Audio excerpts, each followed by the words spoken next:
All right, we'd like to get this started here and like to welcome everyone to the Kaysville Power Commission regular meeting.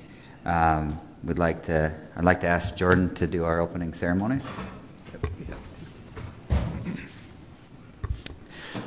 Dear Heavenly Father, we are grateful for the opportunity we have to meet and discuss these important matters that pertain to Kaysville Power, and we ask Thee to bless us with Thy and help us to make wise decisions on behalf of the citizens of Kaysville, and we say these things in the name of Thy Son, Jesus Christ. Amen. Amen.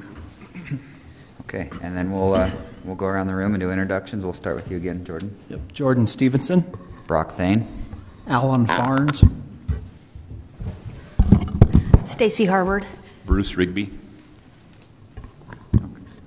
Okay, perfect. And then just as we're going through issues and things that in our discussions, looking at presentations, we always like to start off with our mission statement. And our mission statement is electricity with superior customer service at a competitive price to residents and businesses in Kaysville City. So that really sets the tone for all the issues and things that come up and the new technologies and things. So that kind of lets us set the tone for the meeting. We're going to push off on the approval of minutes where there's just 3 of us here. So we'll table all the minutes approvals till next month. And we'll turn over the time. Bruce, I'm assuming you're going to do the introductions for Doug and Chris, but I'll let you take it from there. We have Doug Hunter here from UAMPS, General Manager, and he's going to do the presentation, right? Well, we're excited to see what you have. It should be pretty interesting. Yeah, thank you for your time. We'll be brief. We understand you've got a short period of time here, and what we want to do is introduce to you in a more intimate way the Carbon-Free Power Project. So what is it? So basically it's really 3 prongs of items here. It really is, we tend to focus on the reactors, but it's energy efficiency, and that's a really important aspect because that's a very inexpensive way of getting rid of kilowatts that you don't want to build for. You really don't want to put that in the ground and have that as potential stranded investment down the road if somebody's going to buy an appliance that's going to be more efficient down the road. But the other thing, it brings green and conversing and how you use energy and all that. It's a really good dialogue thing. So that's really our platform out there we're going on. We also are really focused on distributed generation. We see a lot of value. Mainly, this is solar PV, but there's other forms. It could be fuel cells. There's a number of different things that could show up, batteries, things like that could be out on the distribution system. We see that as very valuable for the cities because that's your customer investing in generation.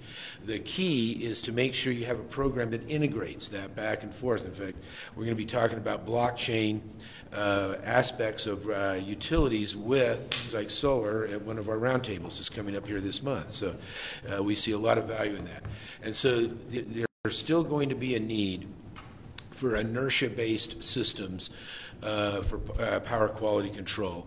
And not that batteries, and I can get into this, not that storage and renewables couldn't do it. They could do it. It's just a price target. It just, if you're going to do something all through the night, so on and so forth, or bad weather days, it's a lot of batteries, a lot of extra solar. It starts to get up there in price, where we think these reactors are very competitively priced.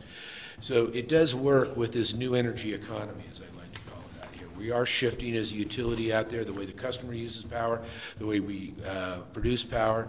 Obviously, greenhouse gas regulation is not anything we're going to see under the Trump administration. Who knows about subsequent administrations down the road. But I can tell you right now, as an economic engine driver, almost all your high tech, almost all your companies, they want clean energy. That's really what they want. I mean, we see that more than not. So it's an economic driver that's coming through. Obviously, you have resource replacement. The coal plants specifically are coming offline. By 2026, when this comes online, we believe that almost all the coal in the West will be offline or very close to going offline. And that's not regulation. That's just economics that are taking these old plants, these mid-80 vintage plants, offline. And then we're moving in, I'm not going to get into this in depth, but we're moving into regulated markets in the West. And that's going to change things in demand. the concept of what these new regulated markets might look like. And we have three of them. We have the California Independent System Operator. We understand it. We see how that's going. We have a new group out of the East called the Mountain West Transmission Group, and a new proposal called Peak RC/PJM that's in the Northwest. And these will all be, we don't need to get into it tonight. We can love to brief you on that in a separate issue where we really get into it. But these reactors really work well inside that market for a number of reasons. I'd like to turn it over now to Chris Colbert, the Chief Strategy Officer of NuScale, who represents the technology of the reactors. Let him go through that. All right. Thank you, Doug. So for NuScale, prior to coming to NuScale, I had about 25 years experience in fossil plant development, large nuclear plant development, both coal, gas, and nuclear. I came to NuScale in 2011, first as a Chief Operating Officer and then Chief Strategy Officer after that. In terms of the genesis of NuScale, really started off with a small DOE grant back in 2000, about 18 years ago, to look at multi-application small light water reactors. Through that time, it grew into a company now that we have 450 employees, working in 5 states, and invested about $700 million into the product development. The first is Department of Energy, where NuScale won a competitively tendered cost share award from the Department of Energy for $226 million. And the balance came from Fluor Corporation, which is our principal shareholder and is a Fortune 146 company, so a large company. And we're very complementary with Fluor. Where NuScale is developing the technology, Fluor is very well versed in doing engineering and construction of large projects, including power plants and nuclear power plants in particular. In terms of our technology, when you look at a small modular reactor, this diagram here is meant to show in that center circle the size of a NuScale power module in diameter. That package includes everything you see over there in that picture on the right, which is a typical pressurized water reactor. That typical reactor is about 1,000 megawatts electric in its output when you combine it with the steam turbine generator. When you combine our NuScale power module with the steam turbine generator, it's 50 megawatts electric. It's about 1/20th the output of a large reactor. So that's, when we say small, that's what we're talking about. If you looked at just volumetrically how many of our modules could fit inside that same space, it'd be about 126. So by going small, we haven't really lost the density of power we have in the footprint volumetrically. And there's a couple go smaller and actually have higher density in the regard of the space that we use. So looking back at that picture on the right where I talked about all the things that were in a typical large reactor, this shows it schematically. And really not to go into too much detail of everything that's in there, although you folks probably know all the principal pieces. But that shows the containment building outside in the thick block and everything that sits inside that containment, including the reactor, steam generators, pressurizer, pumps, and pipes connecting it all together. What we did when we went small, and was really the brainchild of Dr. Reyes, was that we were able to take that small reactor and all those components, and first of all, we integrated them into the reactor from inside. The second thing we did is we eliminated the reactor coolant pumps. Those are typically used to move the primary coolant through the reactor core. We rely upon the natural forces of conduction, convection, and gravity to move that through the core. So when we put it all together, what you'll see is that we've taken the components that we removed and put it into the reactor vessel. We eliminated all the pipes that attach them together, so eliminating that piece of infrastructure, and we've eliminated the pumps. And we've taken all that reactor vessel, which is typically a large steel vessel container, and put it inside another steel container. So instead of being in a concrete with a nuclear power plant, we put it all into one very compact design. Now, one of the things that we're able to do, and here shows what the actual NuScale power module looks like in a cutaway where we have the containment, the pressurizer, the reactor vessel, and all those components in it, is it leads to a great simplification of the overall design. So when you look at a typical light water reactor, these are all the safety systems that are required for the safe shutdown and long-term cooling of our large reactor. Because we've eliminated the pumps, because we've integrated the vessels, and because we've eliminated the piping, we've eliminated all those So we've eliminated almost 2/3 of the system's components that you would find in a typical reactor. But when we did that, it wasn't at the expense of safety. In fact, our safety is orders of magnitude safer than a large reactor because we've eliminated all those things that can go wrong. And because we've eliminated those things, we've also eliminated the cost of procuring them, installing them, operating them, maintaining them, and decommissioning them. So that simplification has had a great impact not only in the safety and improving it, but also in the cost profile of that plant. Typically, when you think of going from economies of scale, you think if you go small to large, you're saving money on a per megawatt basis.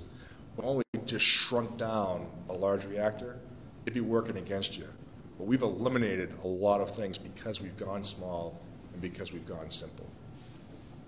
And that's important for customers because we did this design with safety in mind, but we always knew that we had to be competitive with what the next best alternative is out there, which in the United States is natural gas. Talking a little bit more about the design, I mentioned the modules are 50 megawatts apiece.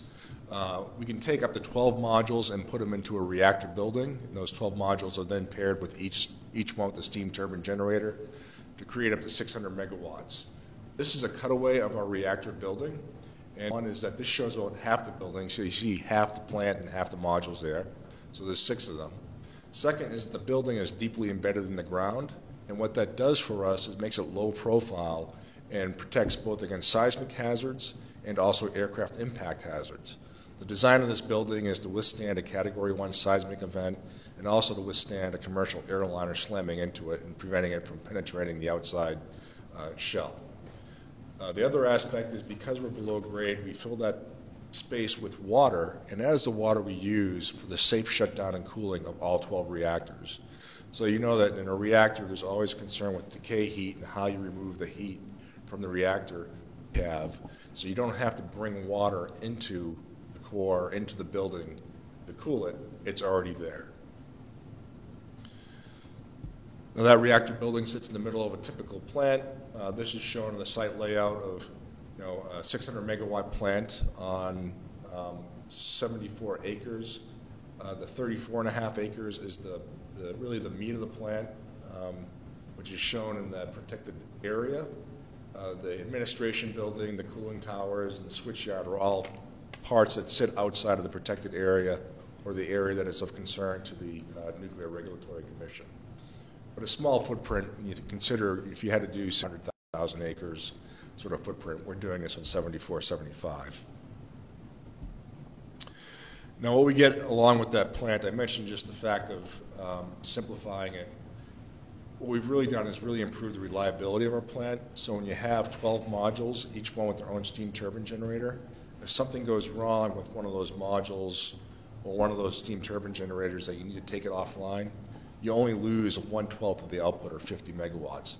The other 550 megawatts continues to generate. Also, when you take one of the reactors down for refueling, which we do about every 2 years, again, you only lose 50 megawatts of output, so you're still producing 11, 12. When they go out of service, you're taking down a full 1,000 megawatts. And typically, you're bringing in a large itinerant workforce of maybe 600 to 1,000 people for 30 to 60 days. We're doing this all with the plant staff. So we're able to do this in a relatively compressed time frame that allows us to really maintain the reliability and availability of the plant. Now, one of the key things that we did, I mentioned that we started this design, and Dr. Reyes, our co-founder, with the notion of safety first. And we always talked about safety, and then it came to really the fore in 2011 after the Fukushima event, plant sitting there in Fukushima. And the answer we had was nothing. Our plant would have been safe.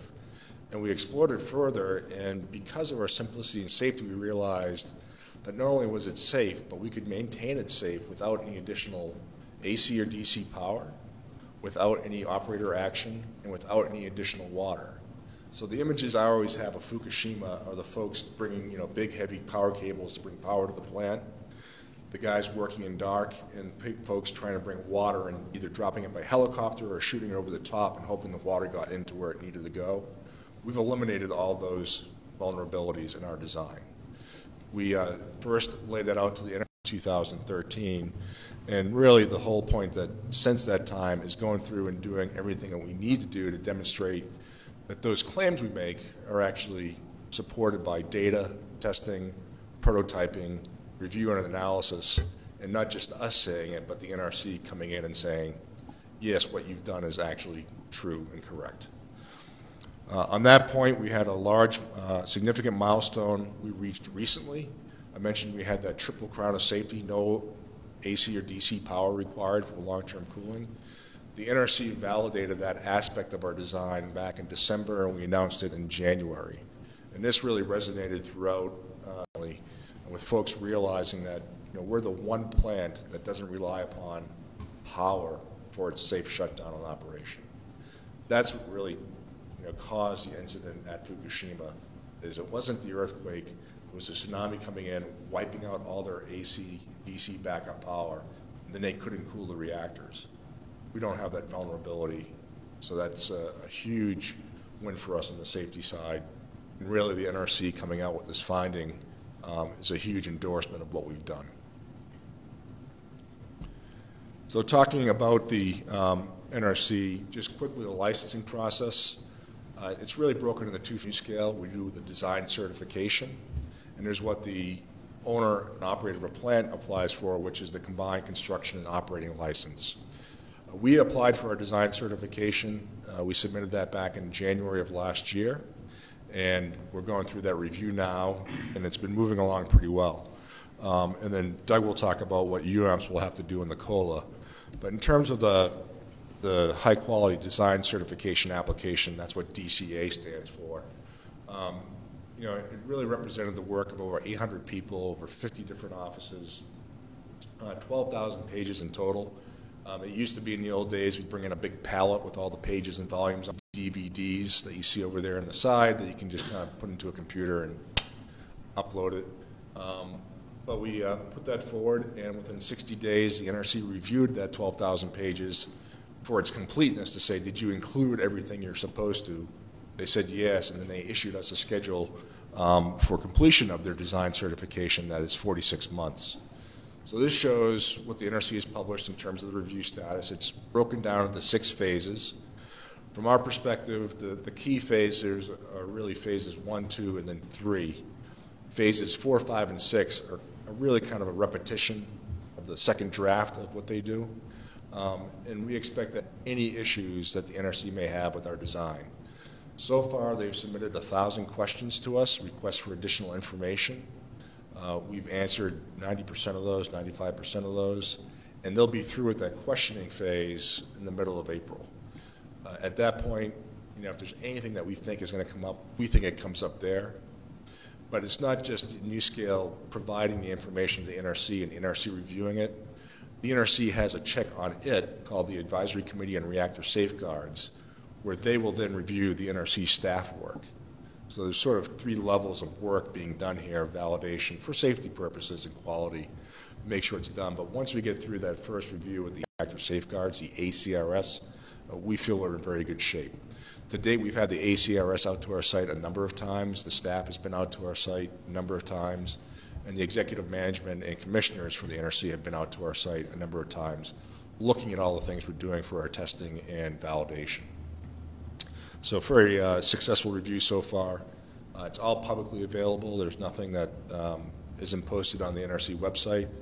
And for those of you who are looking to fall asleep, I would highly suggest going to that and start reading some of the documentation, because they are, if anything, sleep-inducing at some points. But just to close, the NuScale plant, we think simple. Because our design is simple and because we can manufacture these modules in a factory and then ship them to the site by rail, truck, or barge, we've really done a separated construction program for things that are done that are high quality in a factory, and the things that is a large civil project in the field that's basically a big concrete box, that reactor building. We bring those two together, then we commission them, but we have a very safe design, protected against Fukushima-like events. We're looking at a core damage frequency. That's one of the things that the NRC looks at. Their target is to have 1 core damage frequency every 10,000 reactor years. The typical fleet is running at one every million reactor years. So again, when I say orders of magnitude, it's orders of magnitude less likely. Then finally, economics. Without having the economics and without having that simplicity to drive that case for us, we wouldn't be here today talking with UAMPS and you all in the market generally about what we can do. In the United States, we know that we have to be competitive with natural gas. We see a huge opportunity that because we have these smaller modules, we can integrate with the grid far more readily, and we can also complement what we see as variable resources such as wind and solar. And Doug will talk a little bit more about that in his comments. So with that, I'll turn it back over to Doug. Thank you, Chris. Any questions for Chris? Here's he got his contact. Okay, I am going to hit the concept of integrating with the new renewables. These reactors are very unique that way. The 99 reactors in the United States operating right now really have no capability of doing anything except just running full bore out. These reactors are different. We can ramp these. They're 50 megawatts electric, but we can take them all the way down to 20 and ramp them right back up again. The other thing is, because they're small, independent 50 megawatt guys, we can just dump the steam to the condenser, just bypass the gen out of the module whatsoever, and with 12 shafts out there, we can intermix all of those. So you could have one reactor running full bore or a bunch, some at lower levels, moving around and meet this. We tested this out with the wind farm, or Horace Butte wind farm up in Ammon, Idaho, outside of Ammon, Idaho, and modeled this. And and wind is very difficult to predict. I mean, solar is a lot easier to predict than wind. And we followed it precisely, not closely, precisely with these modules. So we see this part of this new regulated markets. You're seeing a lot of this now, the so-called California duck curve that comes into play. The California Independent System Operator would love to see this built and allow us to put that into their ability, or at least some of those to put in. So it really does work well into the new future energy markets. The teams that we put together here, it's extensive. This is just the major players. So NuScale, as you just heard, the technology provider. Fluor is right now would be the engineering, procurement, and construction contractor that we're going through. Energy Northwest is a joint action agency like UAMPS, and they're headquartered up in Pasco, Washington, and they operate the Columbia nuclear station up there for the Bonneville Power Administration area. It's their plant, and they operator, and they're going to treat us at cost. So it's not a profit margin. It's just like we're a member, or if they became, like Kaysville's a member of UAMPS, UAMPS would be a member of Energy Northwest and take advantage of those services so we get that operation at cost from an experienced operator. I put DOE at the next because the Department of Energy has been a great partner. Right now, they're paying half of the costs of this project for us. And NuScale has been kind enough to enter in and pay another 25% of the cost of this project. So the UAMPS participants right now are only paying 25% of the cost. I'm going to get into that a little bit. NRC, we've mentioned the Nuclear Regulatory Commission. They're a regulator. That's who we report to. Their primary focus is safety only. They don't care what the cost of the plant is. They don't care if it's to make sure it's all safe. They're out there to watch it. Obviously, the participants in UAMPS right now, we have 36 of our 46 members in this project at this time.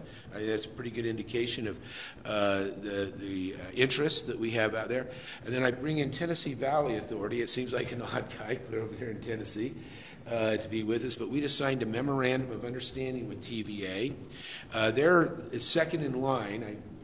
Sometimes I guess they want to be first in line, but and I wouldn't mind being first. I'm not trying to be first. This just happened. They're looking at deploying this technology at the Clinch River site down there, and so we've gotten together with our MOU to work together on this combined construction and operating license application that we have to file with the NRC. So they're going to help produce part of it, and we're going to help produce part of it, working in a collaborative basis, which will save us all a lot of money down the road in terms of that. I'm not going to go through all of these things. These are not all of the contracts, but these are some of the most pertinent ones. So I mentioned the engineering, procurement, and construction agreement we have to do, the EPC. Currently, I'm going to go through this in a little more depth in the next slide, but it's we've got the parameters of that worked out. We've got, as I mentioned, we have to apply, construct it, and to operate it. And that's a process that we're working on. And then we're doing a number of things with the DOE besides them just sharing, doing cost share monies with us on a 50-50 basis. We're actually going to be applying for an 80-20 application as well to further on where they'll pay 80% of the cost, we'll only pay 20%. The other thing is they want to lease the first two modules, Modules 1 and Module 2. This is a very important concept because that takes us out of the first of the kind situation. It was into third of a kind. It still sounds, maybe that sounds a little risky, but I can tell you that these things are going to be built in the factory, as Chris said. It isn't like what's going on in South Carolina with that horrible debacle, or in Georgia. Every bit of it has to be built out in the field. The reactors, everything has to be. Here, it's built in a factory. The module itself is built in a factory and then shipped to our site. And so what we're building is common civil works. It really is. The vast majority of this is non-safety related. Just that reactor building is safety related, if you will. Everything else is just typical civil works that we're going to build versus. But it is first. It's never been built before, and that's a risk. It really is, and we want to mitigate that risk. So the Department of Energy will lease Module 1. And we're going to see, Chris will guarantee us it's going to work right off the bat. He's just coming out here, and we got performance guarantees and all that. But as I tell people, my name, Doug, it's really an acronym. It just stands for dumb old utility guy. You know, I just don't believe him, and I want some hedge against that first deployment. I really do. And so the DOE is going to take that risk line for us. And if it works perfectly, we move into the second one. We don't have any problems. But if there's any hiccup in the first module, the DOE will take that risk. We'll get that worked out, and then get for the second module, make sure that workout works that the DOE is going to lease. So by the time we get to the third one, we should have an actual operating and not have to just worry about performance guarantees. We take a lot of that risk out. Now, water rights. This is a typical Carnot cycle steam engine thing, you know, so you got to have a lower exit temperature, you know, on your exhaust than your primary temperature. To do that with electric generation is to cool it with water, not the reactor itself. This is just the condenser and the generator, just to cool that exhaust out so we can drive the work process through the cycle, right, to go through here. And so one of the options we have is 100% wet cooling, we call it. That is, we'll just use water, evaporate water to cool off the exhaust out of the steam turbine. The steam coming out of the steam turbine out there. But we do have options. Because of the sizing of this 50 megawatts, we could go 100% dry cooled and use no water whatsoever. That's a great attribute out here in the West. It's more expensive for us to do that. It really is. But right now, more expensive. But it's not my call. It's going to be Bruce and the project management committee that's going to make that call based on economics. But we've been using power engineers. We're going through them. We're going to update that study, and of course we could go hybrid. I'm not so hot on hybrid. I mean, it's sort of you're not one or the other. You're half of one and half the other. So we go through. But the idea that we go there, we have identified all the water rights that we would need up in Idaho. We've got willing sellers. We're going to go through the state process, the normal state permitting process to get the water. We've got support from the governor's office and the attorney general up there on this, going through. And Chris and I were just up last week in Idaho in front of the legislature, two House committee, a Senate committee, and then a special commission they put together for leadership in nuclear energy up there, and that was something they really appreciated us looking at, that we voluntarily decided to look at reducing water, because that water may be more valuable for other economic development purposes. Going through here. Okay, the busy slide going through here. This is this engineering, procurement, construction. We're starting off with a development agreement. It's more of the principles that we're going to go into the EPC, final EPC. But here are some of the concepts that we want to do. I'll let you read through them. The most important one is based on economics. There's what we call an economic competitive test. So this is our cap. This project won't cost us any more than 6.5 cents a kilowatt hour. That's the cap. If it does, we get to walk away from this. There's a reimbursement set up. Currently, in the first phase here, it's 100%. We got 100% reimbursement. But as we go down the road and we get more confidence and we want to spend more money, that reimbursement percentage decreases. And I think that's a fair representation because we've got more information, risk has been reduced, we go through. But we have this cap sitting out there. At this point, I'll tell you, UAMPS's most optimistic kilowatt hour. Now, a lot of things have to come together, and that's heavily subsidized by federal subsidies. It really is. Department of Energy loan guarantees are in that, PTCs, things of that nature out there. So I don't know if, everything would have to align perfectly for us to get down to 4.5. But I believe this will come somewhere about 5.5 cents a kilowatt hour. That'd be my projection on that. And I can walk any of you through these numbers. These aren't just me. We've got spreadsheets galore on this thing, working this thing out and, working these models around so that we understand the sensitivity. So that's when Chris says we're competitive with combined cycle natural gas, we are. And that's at today's gas prices. We don't need escalating gas prices to justify this. We don't need carbon. We're just going to go on. Also, last thing I'll point out on that 65, this is right now, we're sitting at a class 4 estimate, engineering estimate. The only thing that's looser than that is a class 5, which is sort of putting a wet finger in the air and spinning around to see which way the wind blows. Before we construct, we'll be at a class 1 estimate.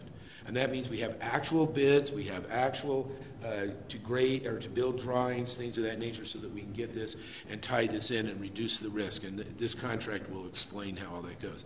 We're basically done with this. We're anticipating that at the February board meetings, we'll have this for the PMC to review and see if they'll execute in February. We've negotiated for a number of years, so that'll solidify that contractual position. The main thing I want to spend the rest of the time on, I'm not going to get into a lot of depth here. If I had my general counsel, Mason Baker, here, he'd bore you for at least 45 minutes over the power sales contracts.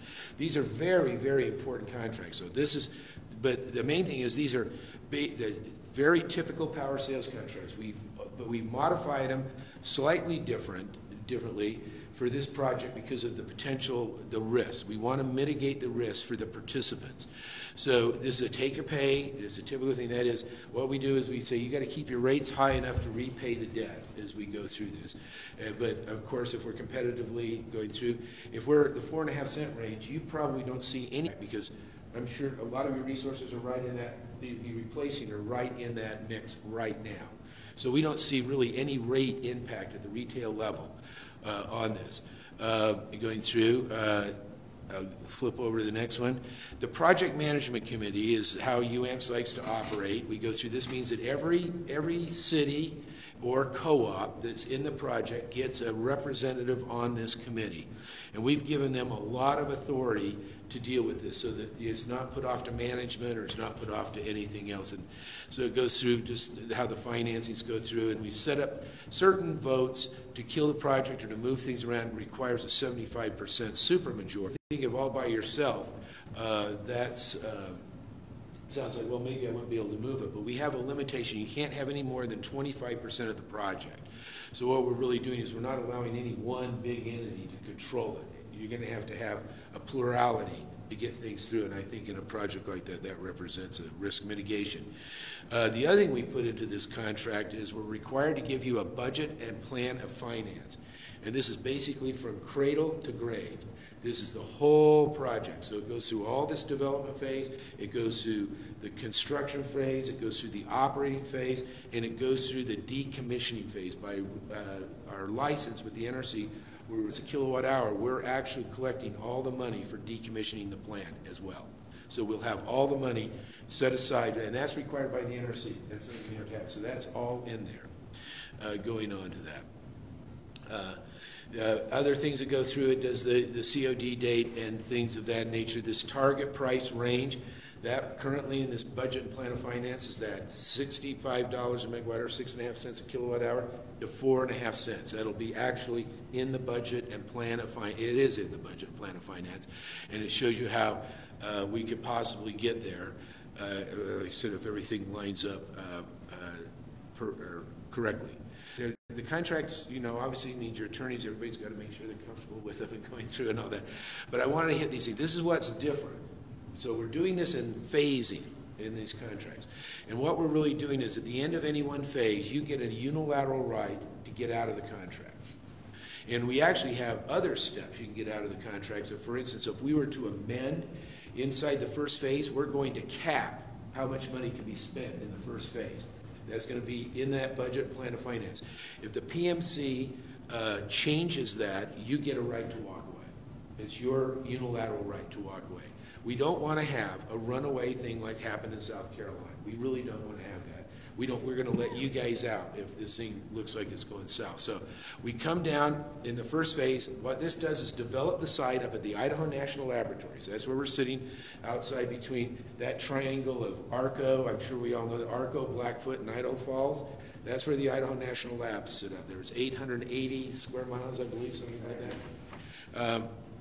Massive area. We've got a 1,000-acre site already identified. We don't need 1,000 acres, as Chris pointed out, but for just comfort range, we've negotiated that whole site agreement for the life of this project out there with the Department of Energy, identified the site.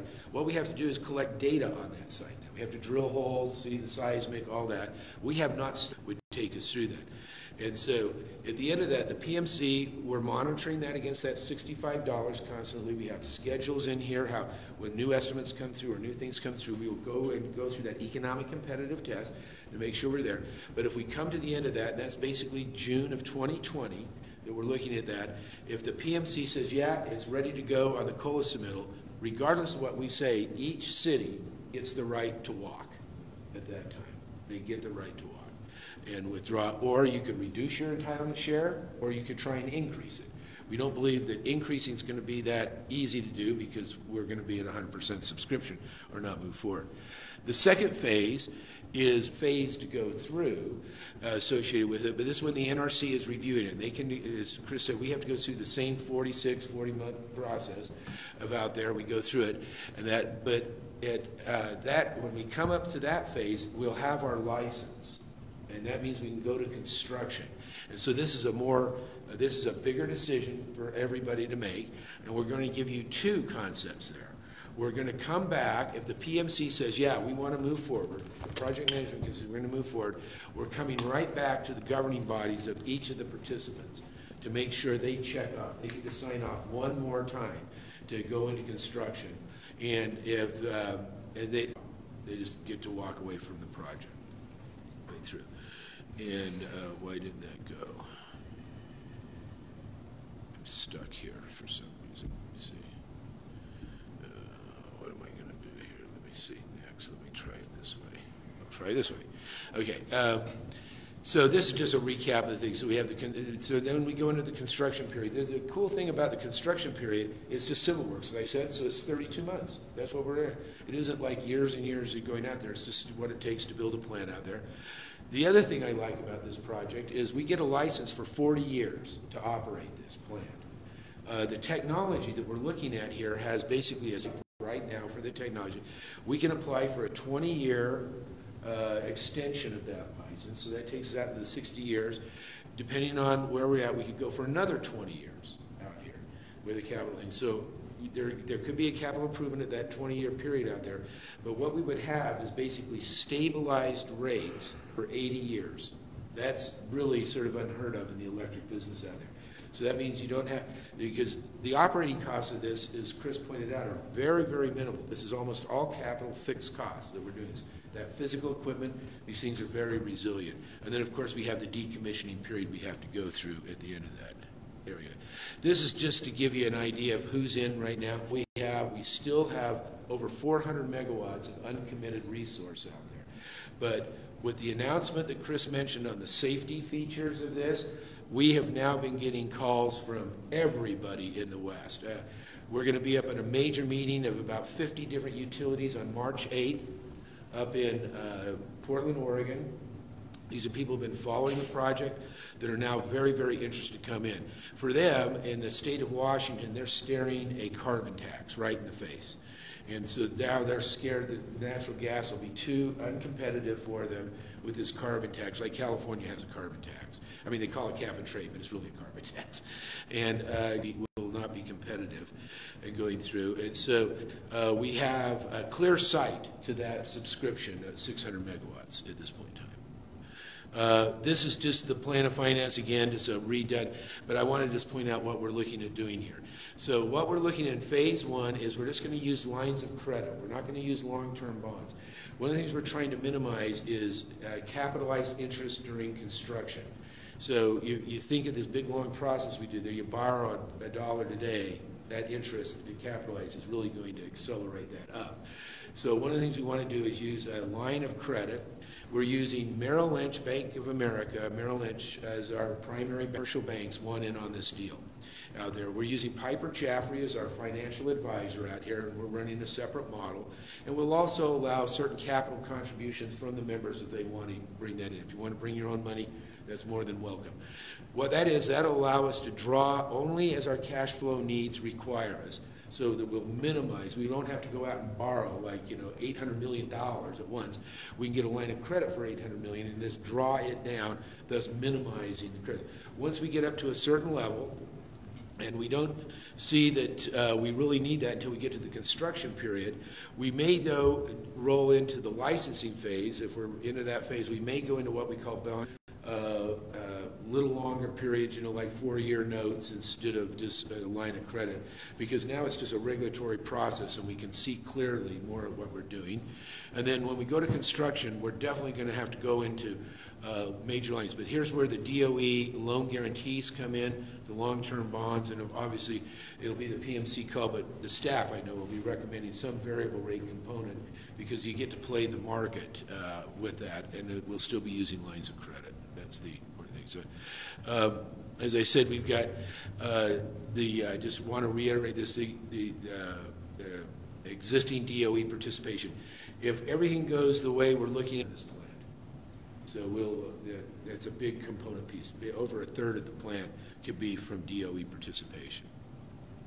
And just by the way, that jump lease, that's for the joint use module plant, that's the concept, that's the lease of the two first modules out there.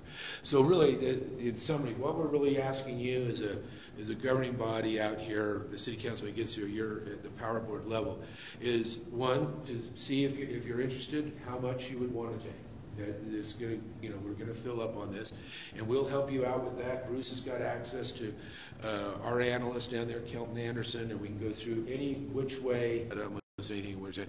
We do really want you to understand the terms of the deal. We can come here as many times. We can meet with you individually. We can bring others. We really do want you to understand the terms of the deal. And then if you're so inclined, approve the power sales contracts and we move forward. If you don't, and you don't want to participate in the project, that's fine. We will respect the decision. You're still a member of UAMPS. We're still going to love you.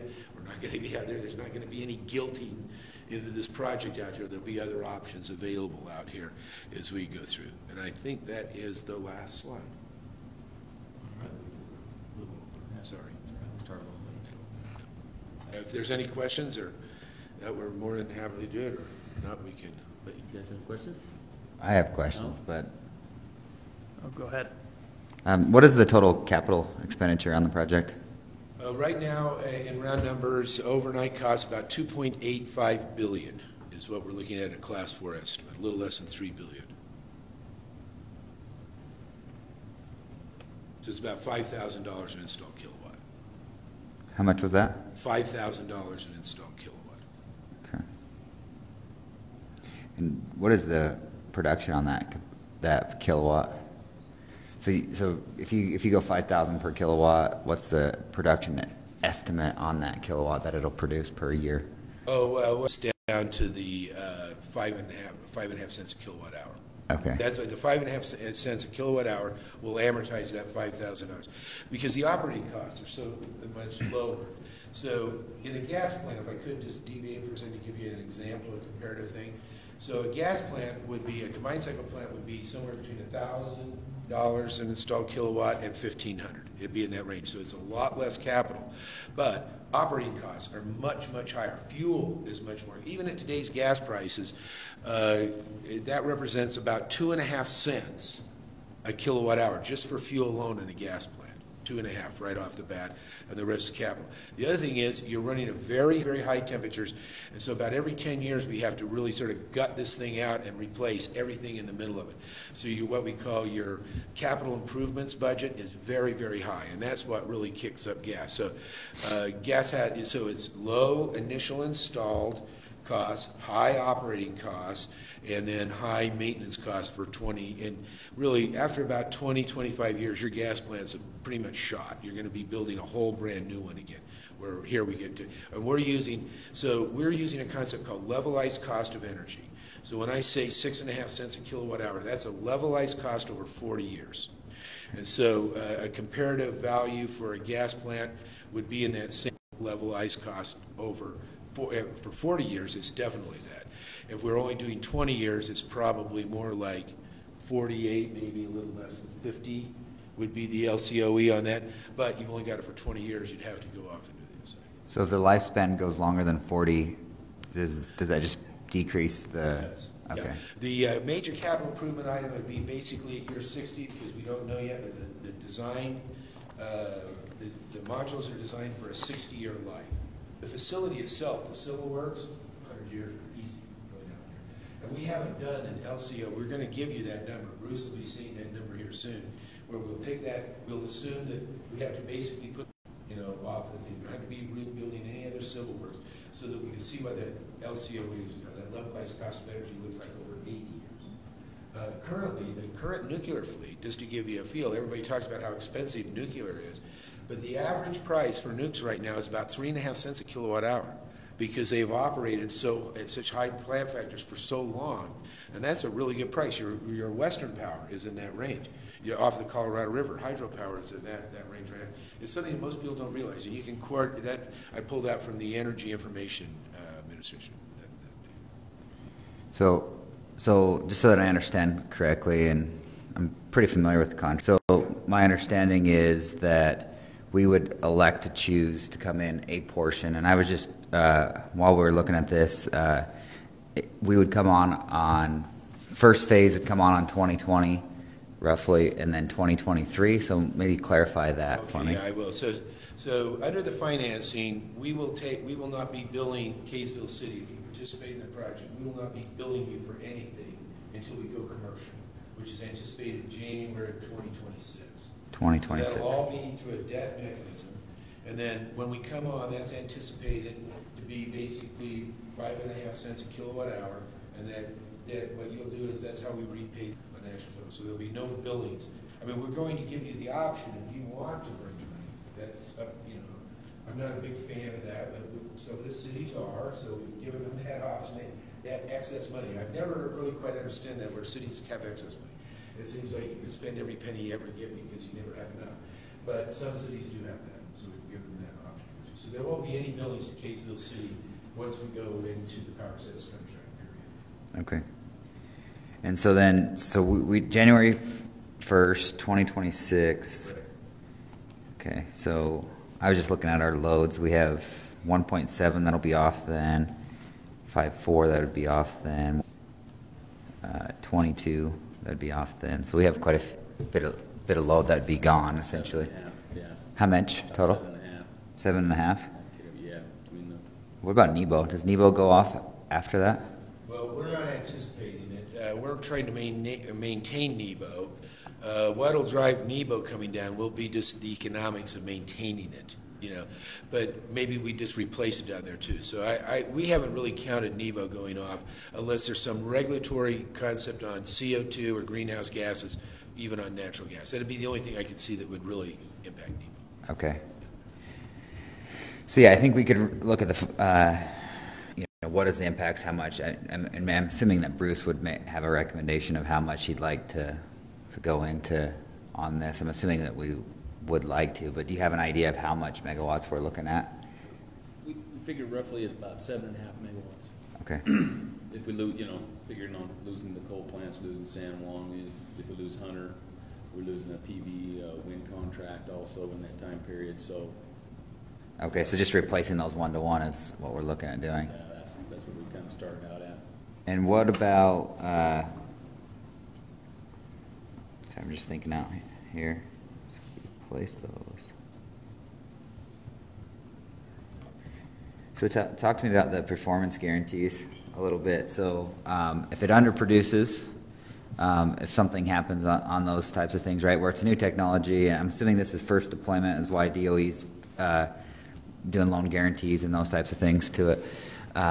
What happens if, so January 1st, will that be all tested before, and then we're only buying into the portion that let's say that it runs at 70% capacity versus 100%. What is the risk for us? Well, we're going to have in the EPC contract performance guarantees in both of these guys, and we can give you the actual detail of that. It'd be easy to go through. It goes through a number of different typical performance guarantees, but increase that risk mitigation with DOE taking the first module. So the concept is that they would take the first module, and it'd be for a period of time, right? We started off with 5 years because they said, well, we'd like to lease a module for 5 years.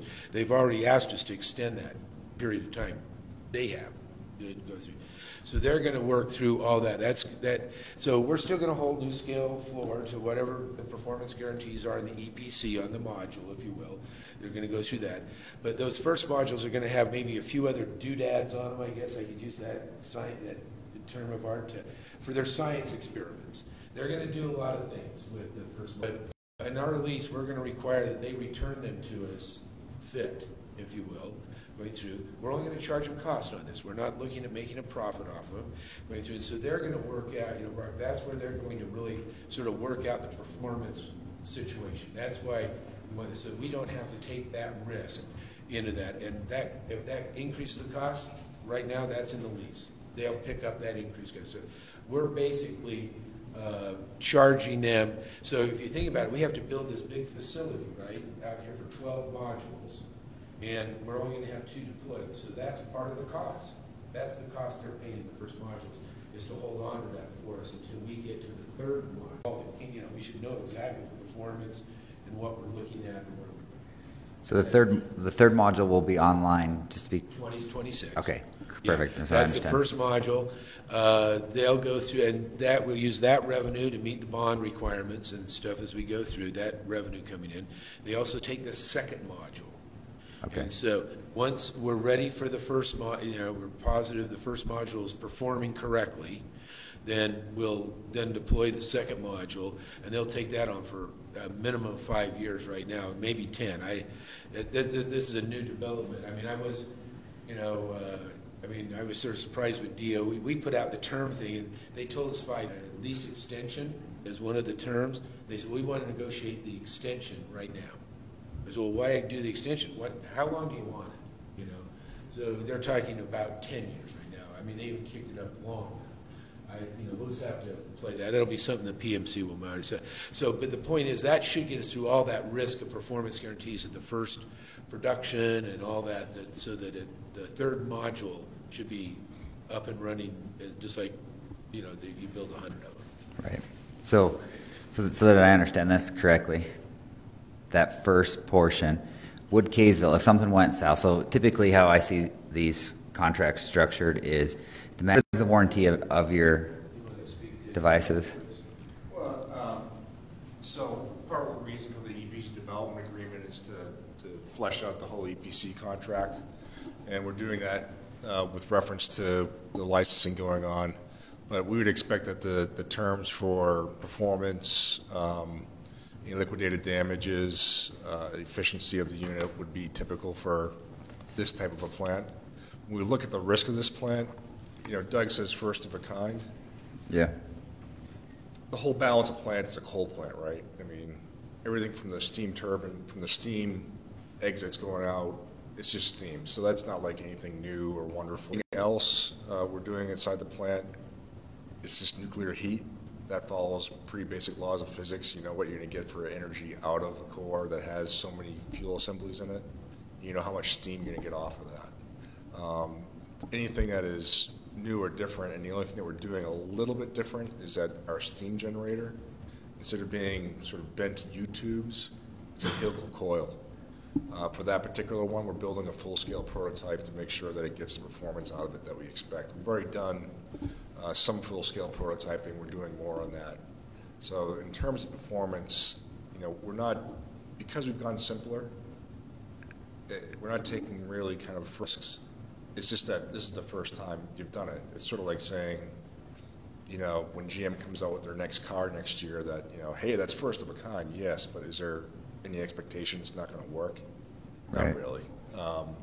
So I'm always a little bit, I appreciate Doug's concern about first of a kind, because when you say it, it sounds really like, ugh, but when you look at what we're doing, we've made it simpler. And what would your, not floors, but your warranty be on just the materials, the components? Yeah, so our warranty would be in the NuScale power module. And so, whether that's going to be a 2-year warranty or some other part in between that hasn't been negotiated yet, but for the industry, I would say if you look at a combustion turbine, they're generally going into newer metallurgies, higher temperatures, more extreme conditions. I would say that they tend to push the limits of materials more than what we are in our design, because we're just actually well within the operating parameters of the existing fleet for temperature, pressure, flows, anything you can think of. We're actually within what they're currently doing in the fleet. We're not trying to go outside of those operational parameters. Sure. So if I'm not mistaken, then first deployment would be off warranty so basically phase 1 and phase 2 bugs, we'd understand what the O&M costs, because I'm assuming the O&M costs are wrapped in the 5.5 cents. So we'd have a good idea before we signed up whether we're hedging, and we could step back out at that point, correct? I think a key point in this time is that when we bring the EPC contract to you, or even the development agreement, if you're not happy with the performance guarantees, we'll take it back. Okay. Yeah. So I think there's something there. Chris got a really good point here, and I should accent it even more. Is that it's first of a kind in terms of manufacturing risk. Putting the module together is really what we haven't done. All the other things are known, really nothing new at all, except the helical steam generator is the only one that's different, and they're testing that out. We're going to go. So we're going to have performance guarantees and warranties on it, and it's going to go with module. We're just going to go through now. That's got to be negotiated. Or forces on that. He's smiling. But like I said, if you guys aren't happy, if you're not happy, we're not happy. And so we'll go back to those guys. If we can't get happy, we don't do the project. Right. That's really, I think, the way to look at it is we're not going to just take, Bruce has been around the table a long time. He understands how we negotiate deals. And as I always tell everybody, practical price I can get. And they go, well, of course it is, Doug. We understand that. You're going to do it. But then when we get in the negotiations, they go, what the heck? Right. You get it. So it really is. And I think that's the unique thing that we're doing here. This is us as a group negotiating this, and with control coming back and forth. So we're going to have to make sure everybody's really happy. We're not going to be happy. Okay. And just going on to the EPC contract, so they're going to come in and go to floor, right? And NuScale. So NuScale is the original equipment manufacturer for the module, which is a separate component piece. Okay. So if I could just Sure. labor that for 1 second, so you can build the balance of the plant, like just regular civil work. I see. That's what really Fluor is doing, and that we'll have that contract with them. And then it's going to look like a combined deal because we're working together as a consortium. And then NuScale will supply the module. They'll build that in a separate facility and ship it to our site. And so that's the 2 component pieces. So we get it all, it comes in pieces, but bringing it together and we'll go through that. So it's 2 separate guarantees. So we're going to get performance guarantees in terms of how the concrete, all this stuff, all the, as you finish up construction, go through the testing. Very typical. Okay. Industry standards would be what we're looking at. Okay. So just, as we're going through bankability and some things, I think some things to look for, right? It's obviously not our decision, but what I would throw out there was I've been through this. I've been through new technologies before. I've seen them go well, and I've seen them go bad. And, the legal side always goes really well as long as the project goes really well. But when it doesn't go well, it goes terrible, right? And so some suggestions I would look at is I'd look at the bonding. I would probably suggest a bond. one for construction bonding and also for performance bond. I think that would be good. And I'm sure I'm just speaking to the choir. I just think that that's something that we would pull typically. I appreciate it, no. And then, as far as, let's see, permitting and location, lifespan, safety, deployment.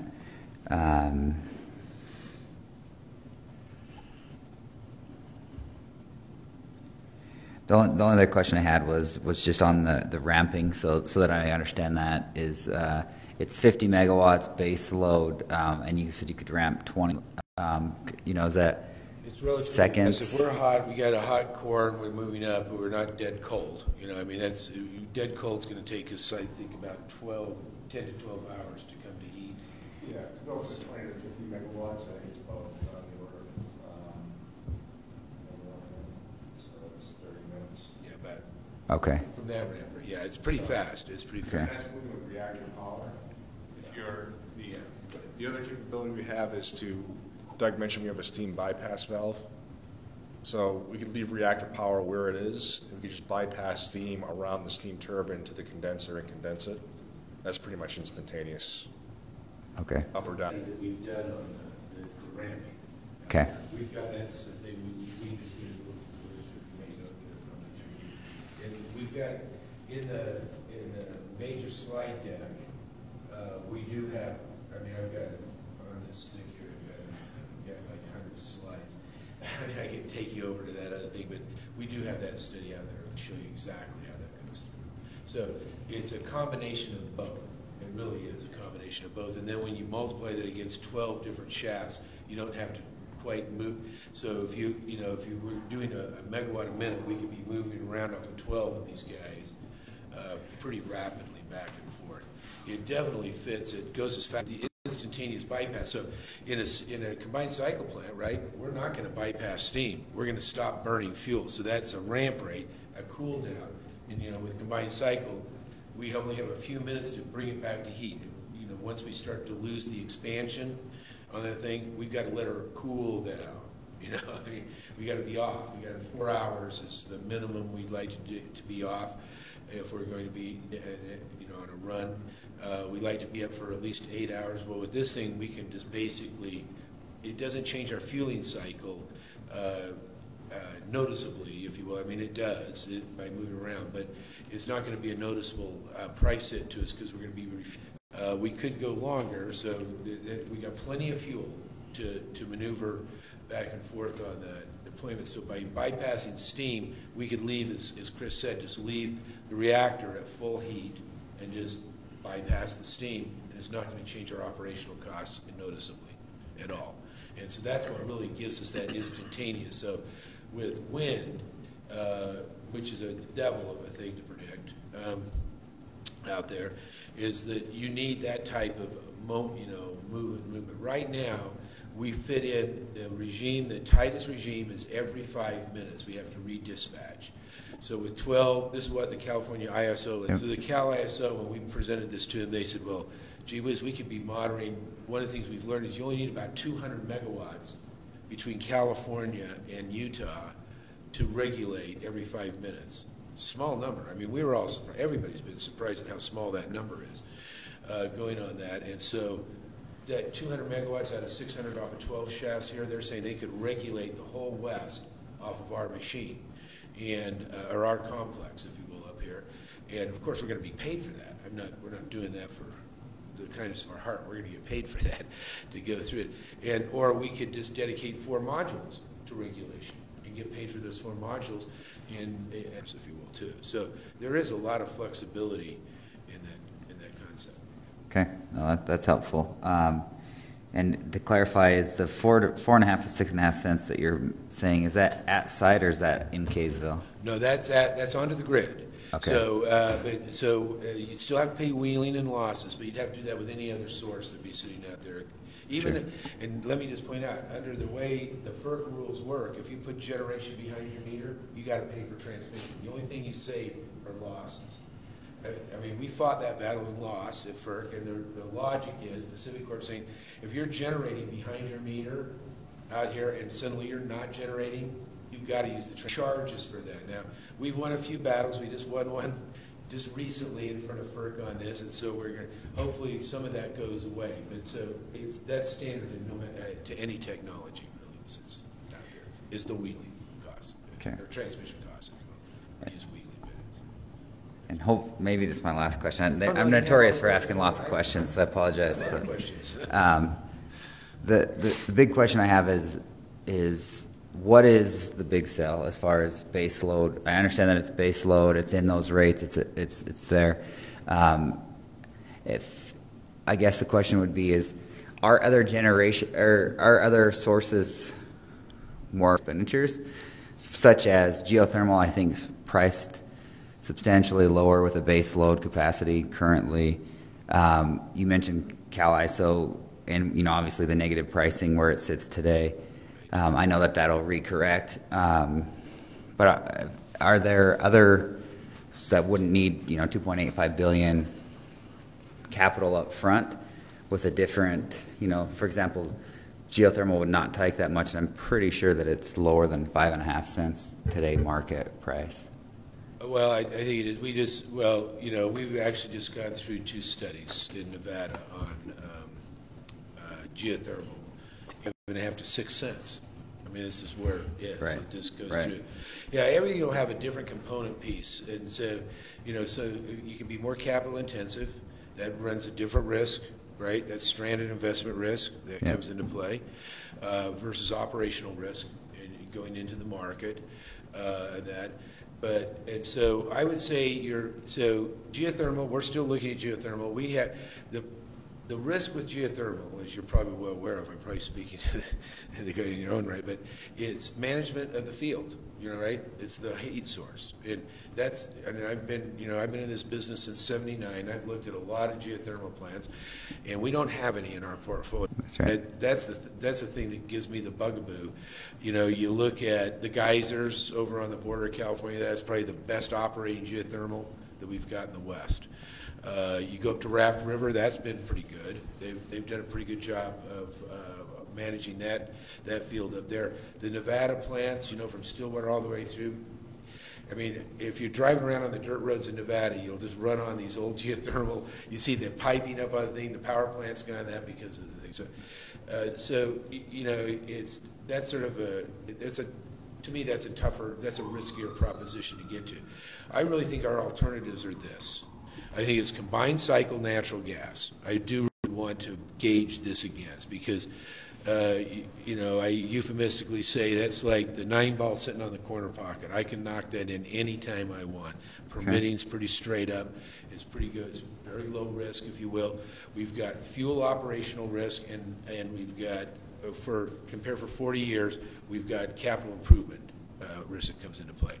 And so right now, I should be able to do if I'm going on a greenfield site, comparative out here, we should be very equal to a combined cycle. I'm going to a brownfield site, so let's go to the IPP concept that they were looking at doing down at IPP, because that was competitive with their brownfield site.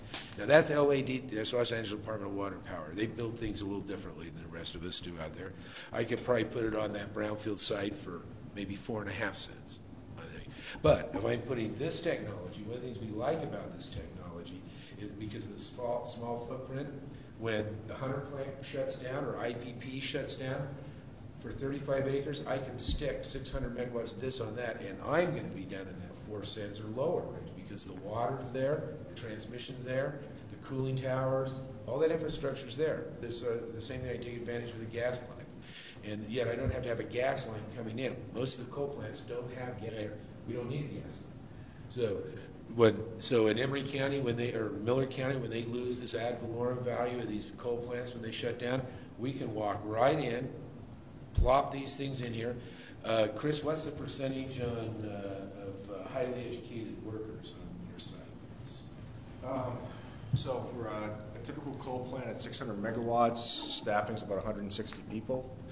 For our plant, we're looking between 280 and 360. About a quarter of those are a 4-year degree. Everybody else is an associate or a high school degree, including the operators of the reactors, because if you think about the nuclear navy, those folks are running nuclear ships, nuclear reactors. We deploy every single person working at a coal plant into a NuScale plant pretty easily. And like I said, you probably have to bring in a few extra people, but that's the way it would go. The other thing I would point out is, on average, wage of a person working in a nuclear plant is somewhere around $90,000 a year, versus a coal plant I think is around $70,000 a year. So there's a lot of things that come with working in a nuclear plant in terms of expectations for safety and quality.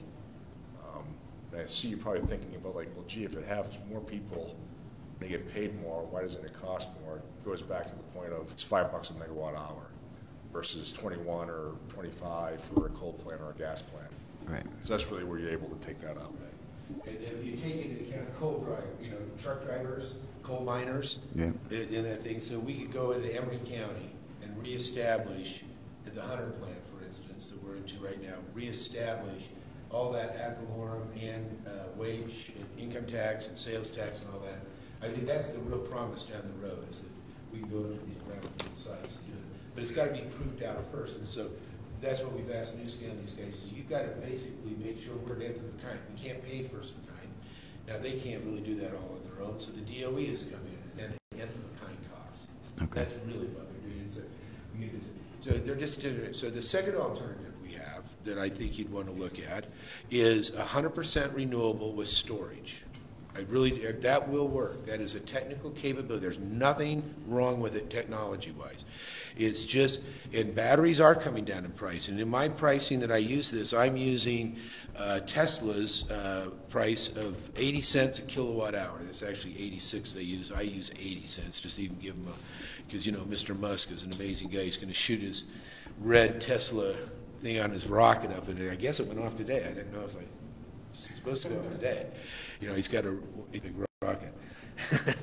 But anyway, so Tesla is projecting 86 cents a kilowatt hour as a low price. Currently, batteries are about $212, $225 a kilowatt hour. They're very, very expensive to go through, but they work. But when you think about the concept of running 100%, so you'd have the solar that would run your load during the day. You'd have to have that much solar. And you don't need that much battery through the inverter and all that to make power quality work on that, but you'd have to have all that.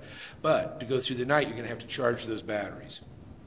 You're going to have all those batteries, plus you're going to have enough more solar to charge those batteries. So that's going to get you through the night. Then you have to look at weather events and what you want to do and go through. So to get to an equivalent reliability component with 100% renewable and storage, it becomes almost cost prohibitive. Right now in Garfield County, UAMPS is working with Tickaboo Utility Improvement District. Down there, basically, it's Bullfrog, the marina, on up to Tickaboo, if you're familiar with State Route 276 down there. They burn 100% diesel down there. Their rates right now are about 80 cents a kilowatt hour. That's what they're doing out there. We are deploying with them, they're a member of UAMPS, and we are deploying them a solar battery burn when the sun's shining. Anytime the sun is shining, we don't have to burn any diesel whatsoever, and we're going to drive their rates down to about 26 cents a kilowatt hour. Way more expensive than what we've got, but a huge benefit for them. So I just use that example to show we know it works. We know we can deploy it. It's just the price of it. But I hardly have any or storage, if you will, because diesel's still cheaper to burn than to store anything in the batteries and run it at night and off. So the diesel is still cheaper to burn than it is to deploy all those batteries and the additional solar.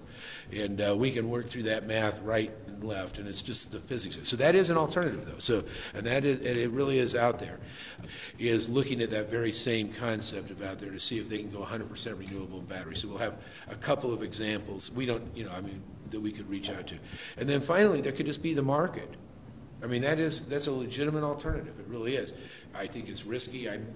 But we play in the market all the time. I think you should be in the market to some level at all times because there's advantages and disadvantages. But that market in 2026 is an unknown. Right now, the market is full of coal kilowatt hours. I mean, it's just full of coal kilowatt hours. It's priced off of natural gas. It's basically off a heat rate about, right now, the market heat rate's about 8,400 BTU in the West here. It varies a little bit now. I mean, you can get gas plants that are much cheaper than that, but the average, that is, if you took the price of power today and just, and the price of gas and reverse the calculation, you come up with about 8,500 heat rate, 8.5 heat rate out there. And that's because and that's based on basically coal. If you think about it, that's where coal plants is. It's 9,000, 10,000, but you're dealing with $1.80 a million BTU. Where gas is right now is cheap. It's like $2.70 a million. I think it was $2.70 today. It's been around $3. The other day, just last got that cheap, but so I think those are the real alternatives. Obviously, geothermal would fall in that renewable category, so that's why I do that. So it's not, we're not saying no to that. Wind would fall in that category. A lot of different types of things that would be variable energy resources that could be fitting into that. And UAMPS is one we have in our resource project. We still have Soda Lake over in Nevada. We're still looking, that's still a viable resource out there. We're looking at a waste heat up in Wyoming, like we've done down in Washington County at Vail, down there where we're off on the Kern River pipeline and just taking the waste heat from the compressor stations on the gas and generating 8 megawatts of power. And basically about, funny how 5.5 cents, you just start to fall into that range no matter what technology you pick. That's just really what it goes into. And we're looking at another option up there in Wyoming for about 20 megawatts. It's on the table today, Muddy Creek we call it. It's a big compressor station outside of Evanston over there off the Kern River. They had a Kern River pipeline. So there'll be other options. We're not going to abandon these other things as we go through. This will be a portfolio mix as we go through. So there'll be plenty of alternatives for you to look as you go through this. And that's the thing to do, is to make sure that you're getting the right amount of capacity. Now, I'm bullish on this right now because of the 100% reimbursement period. And so it'd be easier to go down. Be much easier to reduce your allocation than if we get full and we go up. And so right now I'd err on the side of getting what I think I would need and then going down as we get into the nitty gritty of the whole thing as it comes through. I think that, I think that's probably the prudent thing to go through. But that's me. I mean, my risk profile is way different, I'm sure, than your risk profile is. No, that's very helpful, and I'm. Yeah, we're willing to work with you in anything. There's nothing here. We're not trying to sell, what we're trying to do is develop an option for everybody so you can see this, and we think this is a good option. But if it doesn't fit you, it doesn't fit you. And we'll be the first to help you recognize that and deal with it. And like I said, and we can analyze, just you name it, we'll analyze it for you.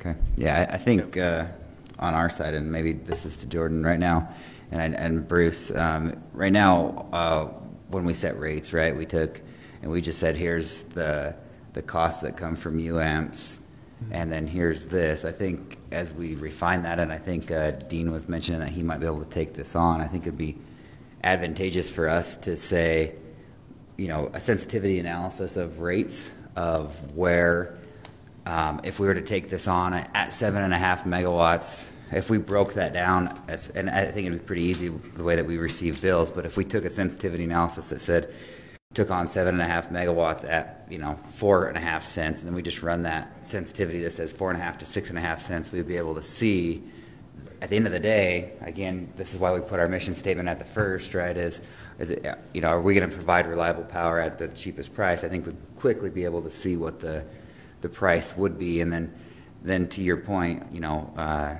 think it's a great suggestion of renewables with storage, market pricing, and see kind of what our risk portfolio is, and then I think it's pretty easy to make the decision. Obviously, me just living in this world all day long, I'm glad to hear Chip's finally. He's persistent, very well. I've worked on that system for a long time, but I think that it's definitely changing, and I think that the kind of hearing your view of it's really helpful. So I definitely appreciate it. We'll help you. We really want you to make the decisions right for you. I mean, that's what UAMPS is about, is supporting the community decision, right, whatever that may be. Okay. Well, I hogged the Oh, question, you're so fine. I'll ask Go ahead. Oh, sorry, Alan probably Couple already knows a lot of the answers to these. Probably all of you guys do. I'm a little bit new in the industry, but quick question. So I'm assuming that assumes the 25% that UAMPS will have to bring in. I just wasn't sure if the $2.5 billion was the 25% that UAMPS pays for, or That's the total. That's the total. That's the total. Yeah. And then, okay, that makes sense. And then the other quick question I had was on timing. I wasn't quite clear on when you're bringing in modules 1 and 2, and we're going to kind of have a test period to see how those work before 3 and Well, beyond that come on. still needs to be, that's a good question, Jordan. We have to still work that out through the Okay. lease. Yeah, but whatever period of time that's going to be, NewScale has their concept of how quickly they'd like to bring in the modules. They can manufacture, they should be available to us. But the way we want, the way I'm looking at it, just being cautious, if you will, is I want to make sure the first one works and that we run it through its traps, if you will, and make sure it works. And so whatever period of time that before I bring it, and then I want the time, if there's something that needs to be modified, we need to go through the time to get that modified before the second one comes in. And then I want to make sure that works. Right. So that's just being a cautious path. So it's hard. I can't give you a definitive answer on that right Right. there. We got to still negotiate through, but that's the concept we're negotiating. So does the 2026 commercial date, is that assuming that that's already taken place in No, 2026? that's when that starts. That's when that starts. That's when that- And then just as far as the total megawatts we're talking about, so it sounds like 7.5 kilowatts for Kaysville. I had a question about, 7.5 megawatts. now I lost it. Or megawatts, sorry. Yeah.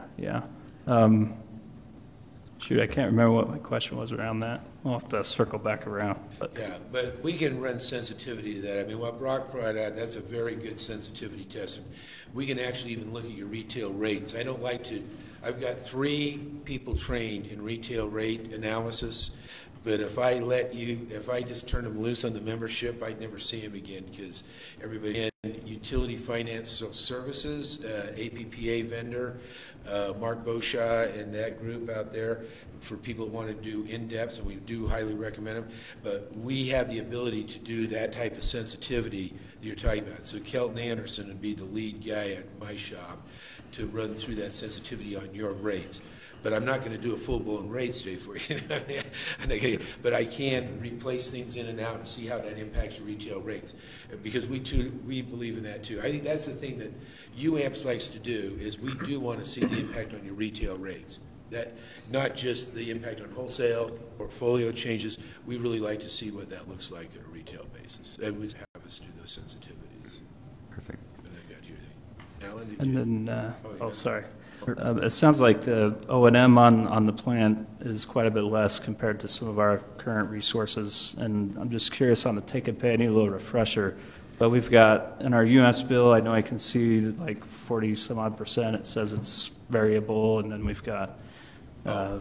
our production, I think it says, and then we've got fixed. And so when we say, for example, our demand shifts and we don't need 7.5 kilowatts in the future, how do the economics work? Is it the O&M piece? Does the city currently save on the O&M piece if we don't require as much, Right. or is it fixed at? The mechanism we have, this goes through another project at UAMPS called the UAMPS pool. So what we do is we require all of the resources because UAMPS will own the resource, and then through the power sales contracts, we sell the output to you and the other participants. So we sell 100% of the output. And then we allow you to prioritize it. There's a number of different ways, but you can prioritize which resources go through your meter first for accounting purposes. I mean, the electrons just happen to Right. controlling that. But from an economic point of view, you can say, I want my CRSP to go through first, and so on and so forth. You go through. And so, typically you put your most expensive resource to go through your meter last, right? That would be the thing you want. So if you don't get to that, Bruce has the authority to do, through you guys, a lot of things with that. But if he's sick and can't pay attention or something like that, we have what we call our unplanned pool. And so UAMPS will buy, if you're long in your resource, we will buy at the market buy price. I mean, it's just a market price. Right. Now, that may not recover your full cost, or whatever, but most likely it's going to be in the production. With this, it'll definitely be over production cost.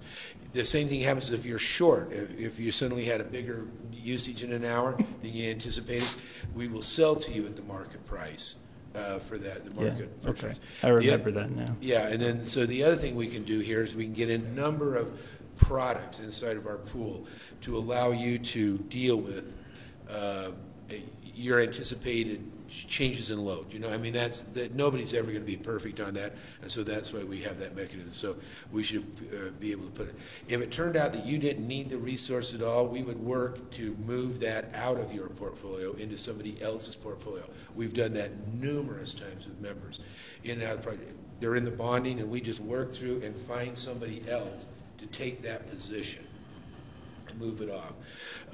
And a resource that's up and running, that's not hard to do. I mean, and it's usually why people get out of it is something happened.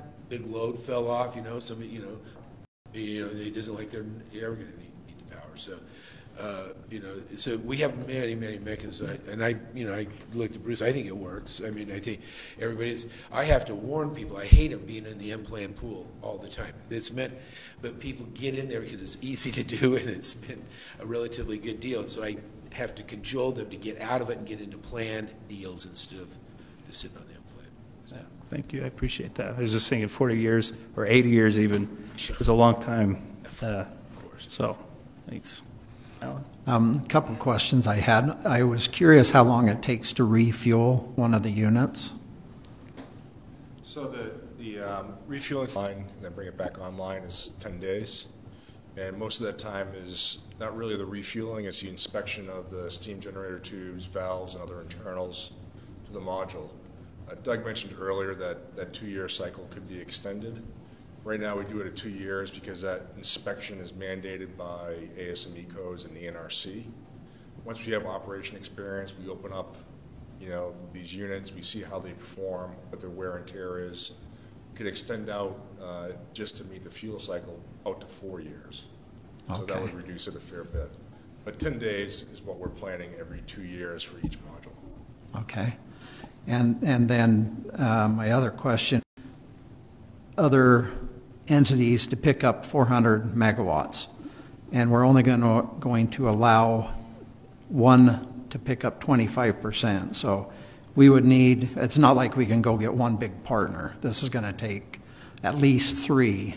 Yes. And at least 3. And could be significantly more than that. Yeah, and let me go through that. That's a good point. It seemed like it'd be really nice if we had like one 400 megawatt partner in there, but Brock mentioned it. We know it. IPP. Okay, you want to learn from your lessons, right? And so we don't want somebody that's 49% that's just dictating around this effective. If you have a big participant and they were to suddenly default on us, there's a pickup provision in the contracts, and that could swamp. We've limited your exposure to that to no more than a 25% increase in your current entitlement share. And so that's another reason for the 25. So, but right now, we've got, like I said, we've got, I want to say, I'm trying to just think through the numbers right now, but I've got at least 7 utilities in Washington that are interested in coming through. I've got about 11 cooperatives in Oregon that are very interested in this, and a number of utilities in Idaho now that have come through, and another one in Wyoming's just come into play. Asked me that they would like to get into. We're sitting at about, I'm almost at 600 megawatts just with those utilities alone out there. So yeah, we would be looking at it. When we push that 25% limit, because I cap your exposure on a default to a 25, it'll hurt my credit rating if I let people get bigger than that as well, because that'll leave a hole on a default. And the rating agencies hate holes. I mean, we all hate holes, but they really hate holes. And so they will ding us on our things. So that's why we limit. Nobody can take more than 25% because that matches our default lift-up percentage. So yeah, you're right. We go through things, and besides, I've just participants in a project. They become just a pain in the rear. I mean, they really do. And the smart guys. So breaking it down like this is a little more work, but we should have it, and it spells it out there. I think we've got it beat. any timing on a committal from any of those other parties? Not really. The one we've been working with the most is Pacific Northwest Generating Co-op out of Portland. They've looked at the power sales contracts. They like it. They're looking at the option price. That's what they call it, the option price. Right now, we're estimating that through the phase one. We're basically estimating that at $115 a kilowatt. So the anticipated costs through phase one to be able to submit the license application to the NRC, and that's assuming we don't get any new money. We have to borrow it all ourselves. So that'd be the max, and that'd be the same for you guys too. It'd be exactly the same price, $115 a kilowatt option to come through. That seems to meet their standards, so they may move a little faster. I would think that we would have this. We should have a better indicator after this March meeting that we're planning. I'll have a much better beat on it. So for the March board meeting, I should have a better update. Of all the strange things too, to be honest with you, the Southern California public utilities are very good concept in California to go to 100% clean energy. Inside that bill, 40% can be from just any non-carbon emitting or greenhouse emitting resource. And so there, to be honest with you, I was surprised as anybody that we've been contacted by California. Even though we have 2 members in California that are in this project, they're sort of not in California, right? Truckee Donner at the summit and Susanville. I mean, Susanville always thought they were in Nevada. They actually fought a little when the California said, no, you're in California. They go, no, we're not. So I don't really count those as Californians in a way, but going through. So yeah, I think we've got a lot more interest in coming here, but timing disbursements in this front end so that we could go ahead and sign the power sales contract, and if we don't get this additional commitment, we can close the project down and get all of our money back so that we don't have to take that risk in this near term, but we can still move it along on the project. Okay. Anything else? That's all I've got. Well, I think with that, we definitely appreciate the opportunity. I definitely understand a lot better, so definitely thank you for the patience and helping me understand it. I guess we'll work through Bruce. And sure. Next steps, Bruce, for us would be. It sounds like we're on a time crunch, so okay. So we'll follow your lead. Is it? Right. Yeah. So okay. Well, thank you guys so much for your time. Yeah, I really sure. appreciate it. Thank you. I'll just give you you guys have any questions, don't hesitate to call, drop me an email, text me. Be open on all that stuff. Thank you. Okay? Thank you. Hopefully reach out. Thank you. I'll do that.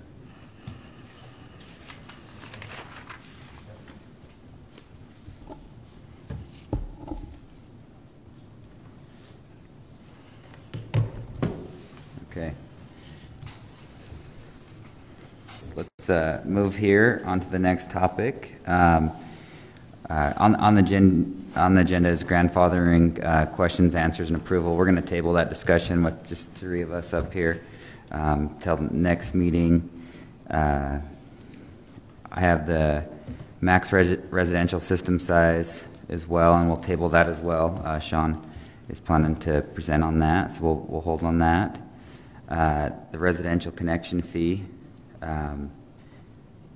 that we're going to table that one as well. So then we're into the commercial industrial net metering, and I think that's where I definitely think everybody was irrigation. I think there were some emails there as far as I just want to make sure we circled back, as there was a solar customer that wanted to submit and aggregate to every single meter, and I believe, okay. That's us, the lone survivors. Yeah, so I won't need that. So, but yeah, we are looking. This is Larry. He's the owner of Meteor Riff here. So yeah, just the building across the street. We had proposed, I think back in October, we talked to him for the first time about doing just a solar commercial job over there. We are limited with the amount of space that we can put power in. We had proposed, well, let me backtrack. So he owns those 2 buildings that are right there, and there's 4 different meters attached to that. One through the Allstate building, your guys's, and then the two other shops that are in there. And so when we had first proposed this, we had planned on just aggregating all 4 of those meters into one, and then just building the system based off of that. However, as we've come to the residential ones and different things that we talked about at different times, based on the amount of use per meter and stuff like that. So we didn't see what the guidance and kind of what you guys had planned on as far as the net metering, and then we can adapt according to what would obviously be the best for Larry in that particular situation. So, so my question is, I know kind of as we progress in the residential aspect of the net metering, is kind of see where we're at the progress with the commercial net metering. Because that's kind of all we're waiting on, and then we can build our system accordingly. So yeah, I think that's exactly where we're at. So one of the topics I wanted to at least start today was aggregation and whether or not I think there was some feelings of I understand that it's a Rocky Mountain Power. It's very common that they aggregate meters, and I understand that. And I think there were some emails that went around, and I think as of right now, where it stands, and this is no official vote or anything, but as of from what I've seen, and we can't unfortunately make a decision on that today. But I think what we can do is get it in the meetings minutes and look to push it forward for next time. But my understanding with the emails that went through was, and I'll put it in the meeting minutes this way, and then we'll have it in text and we can look at it. But my understanding is that we were not going to allow aggregation. It was you had to connect to the meter that you were offsetting. Did that went around last? No, and I'd say as well the conversation or the discussion that occurred in the last meeting, it seemed like that's how everybody felt like it would be best treated. Okay. So I think we'll put that in the minutes, and then we'll make sure that the text is right and everything. But as of right now, it's not allowed, and that's what I think was the consensus. And that's not like to us. That really doesn't do a lot. That doesn't really change a lot. The reason that it doesn't change a lot to us is we were planning on doing it by phases anyways, and so we could just build basically an array with each meter appropriately. So my question for you guys, so that we can stay in line with that, I would assume it would be kind of just getting 100% offset for that meter and that particular bill that's attached. Is that appropriate? So that is definitely in discussion. That's the next thing that we're definitely looking at, discuss our open topic right now, to be honest with you. And the next thing on the agenda that I was hoping to do, and this might be a good fit for you guys as well, is I think it's really important that we take it and we look at definitely your guys' input. So we had a good experience with a couple open houses. So this is where we could grab our customers' feedback, right, of what would you like, right? And I have some feedback with that, because I thought about, obviously, coming from your standpoint, there's a few things that Bruce and I talked about. Is obviously you don't want to overload it and put a bunch of power back through. And so I think as far as what the customers are really wanting to get is just ultimately to reduce what they pay for power. So I think if you say, okay, well, you can't build it so much larger than what you guys consume, because then we're just losing you guys in your own power company, right? So from what on the consumer side, I think what would make the most sense to me is just doing it based on like no larger than 110% of what they've used in the past, knowing that maybe if you're an apartment building, you have 5 empty apartments that you'll open up. So maybe sizing it according to what building, and not allowing them to build it a certain size is kind of the best option, is what makes the most sense to me and what I feel like would make the most sense to you guys.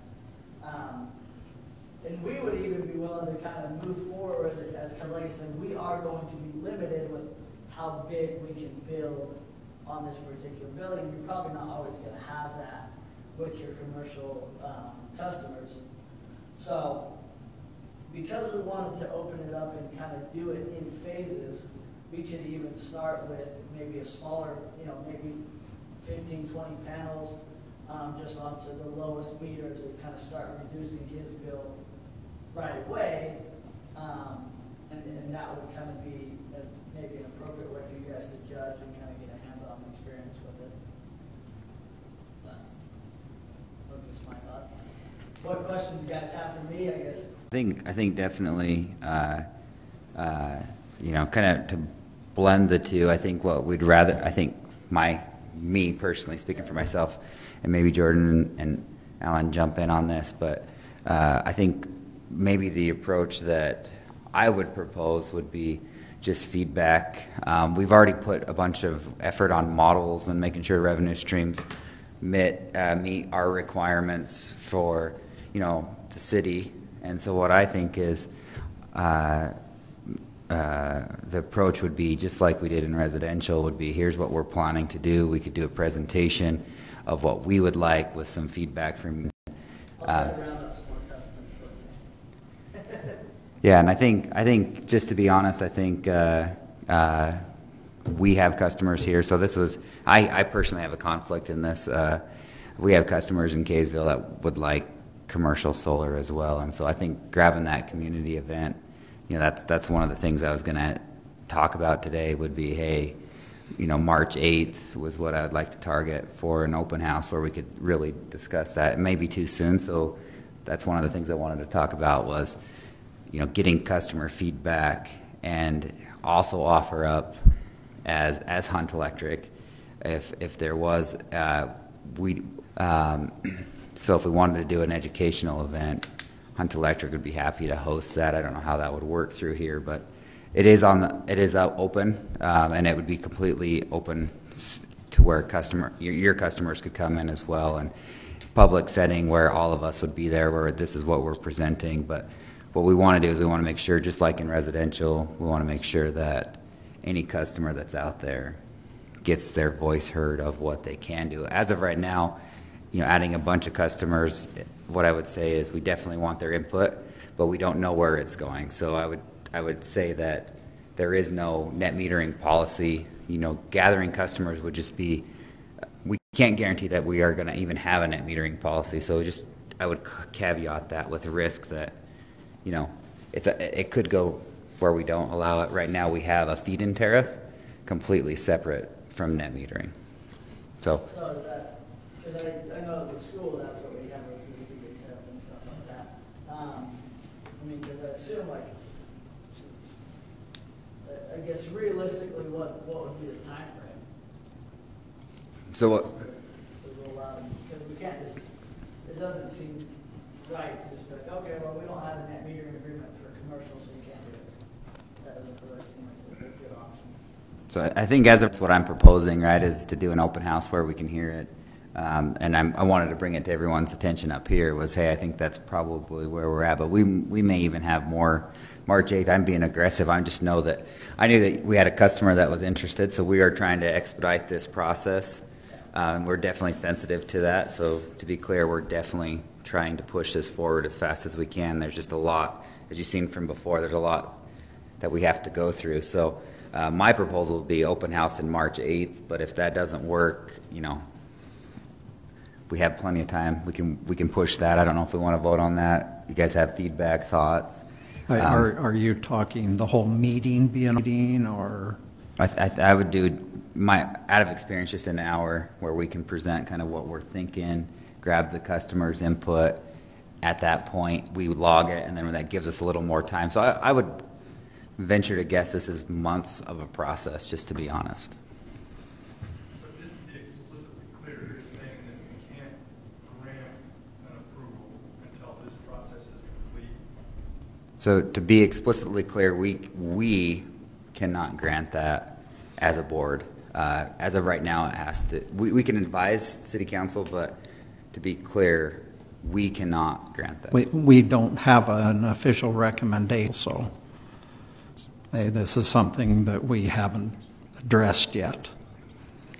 Let me just jump in and clarify real quick, though. You utility is free and able to extend a specific agreement to specific customers, as we have to a school already. And so, as far as legal authority to do things, I think we could recommend a plan of action for now, and then as far as nailing down an official net metering policy going forward, I think that's where we're getting into your timeline. But if Bruce is comfortable with rates at a certain rate and you guys are constant enter into agreement, I don't know that we have to wait for.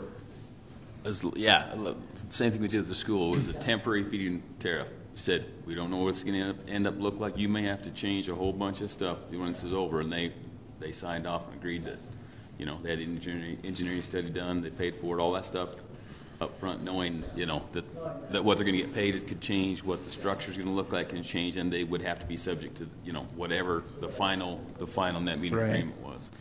And we've got. With you, or what similar process? Yeah, I mean.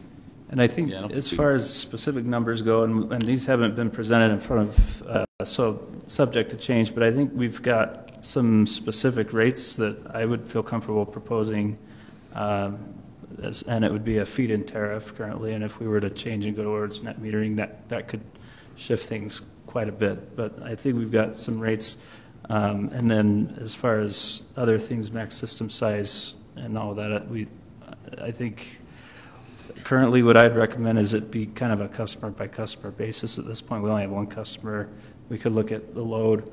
It's a little more challenging. When I was looking at this month, trying to come up with a proposal, and commercial customers are just a lot more varied than residential. We know what the load most part, but it seems like if it's a percentage of your demand, the demand can be occurring at different times in the day, so it may not actually line up with when solar's being produced, or if we do a percentage of kilowatt hours used. And so what I would recommend at this point is that we make it kind of an analysis. When a commercial customer comes and wants to install solar, we say, well, let's look at how it lines up with the load and come up with what the max system size would be on a customer by customer basis, rather than pick a specific percentage of demand or of total usage and make that. But I'm not saying that's what I'm proposing today, but I think I just wanted to throw out where I'm doing. I think I have some rates that I would propose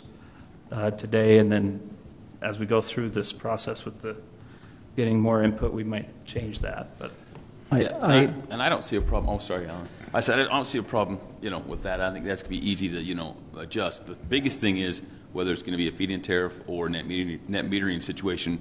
Then you know, feed-in tariff, you have to hook line side.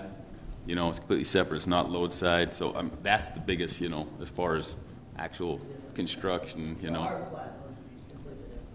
Yeah. So anyway, that's. And I could tell you what those rates would be right now, and then looked, but I guess it just comes down to if the utility wants to have a customer on that, and then we go and do this other policy. Well. Yeah, like I say, I think we'd have to structure it as the same as we do with the school, with a temporary, you know, knowing that this is the way you have to do it now, and once that net meter agreement's done, then you will be subject to. We keep talking net metering. Didn't we just shut down net metering for residential? We still have a net meter agreement and everything, so we still have net metering. I'm not sure if I understand what you mean. It's just changed the way we. Well, the net metering is down the end of the year. Right. I don't know what you call the new one. Well, we just changed the reimbursement for the received power back is all we did. It's still a net metering agreement, but they just get paid so much for everything that they put back on our system, you know, with the new. It's still well, to me, net metering is a one-for-one trade. Well, so I don't know what the term would be for our new I think what we're saying policy. is line side versus load side. So on the residential, it's load side. So meaning if it's feed-in tariff, 100% of that production goes directly to the utility, and there's a no. But so how is our well? We're going to have to do a lot more talk about this. When Bruce and I are saying net metering, I think what the excess gets some kind of credit.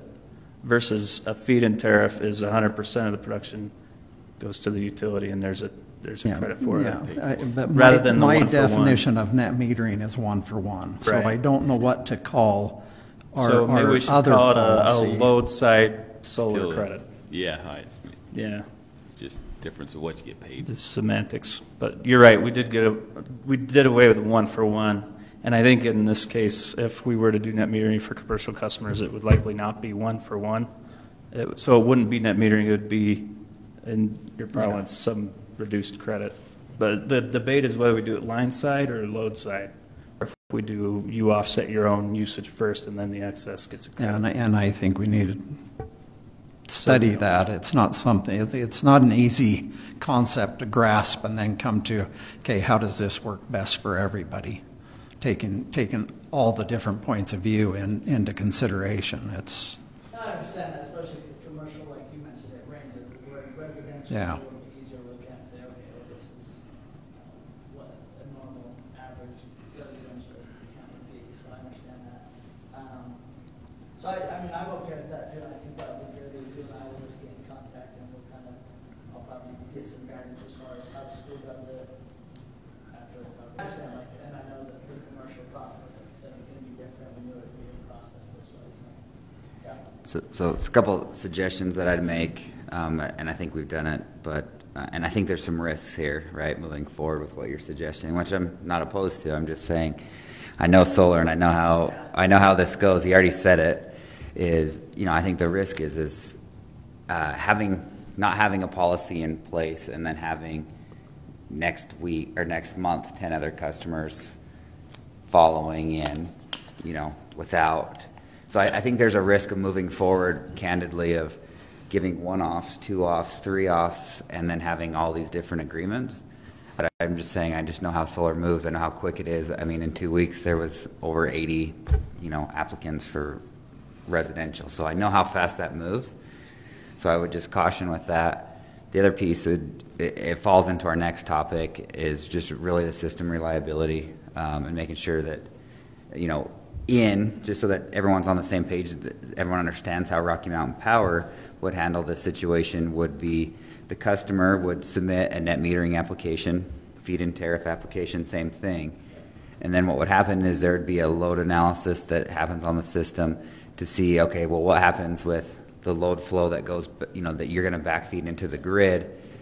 Any grounding transformers, any increases, controls, any of those types of things would be customers' responsibility in Rocky Mountain Power's world, and that would be passed back. So the engineering study, there's a cost for that application fee. The rates just increased. There is a cost for that is passed back, and then there's a cost for anything that is inadequate in our system to feed, you know, that we're upgrading for that system. So I would, you know, if we did move forward with some one-offs, then my suggestion would be we need to look at the system reliability and see, you know, what are we doing for the type of equipment that they're putting in. I appreciate it. You guys have any more questions? All right. All right. Okay, thank you. Thanks for coming. And I think I sent to you, Bruce, a spreadsheet that had, if we were to do a feed-in tariff type arrangement, that had the rates in there based on our model currently for commercial customers. So you can change the load in there. It shows you what the solar credit is, so that may help as you analyze that. We could even forward you guys that spreadsheet, plug in the loads in there, and see how the economics fall out based on those current rates. So I don't know if you want to forward that, Bruce, or I can. Okay, sounds good. Are there any other things on commercial industrial? Does that timeline seem unrealistic for our team? Do we want to look at an open say house? if we wanted to come up with a proposal that's more like a net metering agreement, we need to come up with a different term than net metering. I'm sorry. Because that is not what that is. So Net metering is a one-for-one trade where you're just rolling the meter back and forth. yeah, That's not so what let's that's call not it, what the policy let's is call it now. Something new. If we want to come up with a line side type arrangement in the rate,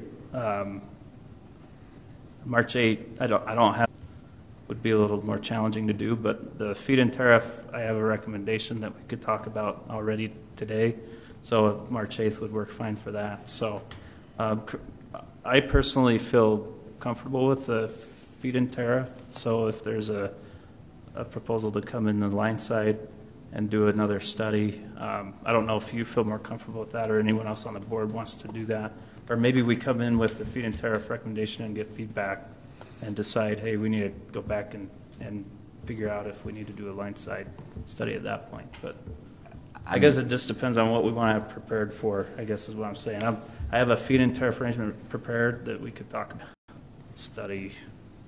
And I think after, thinking through it in our conversations, I feel like, and being in the industry, I feel like a feed-in tariff is already what we're doing, and I think we should see what the public, that's kind of where I'm at, is I think we should see what the public's reaction to a feed-in tariff is. Yeah.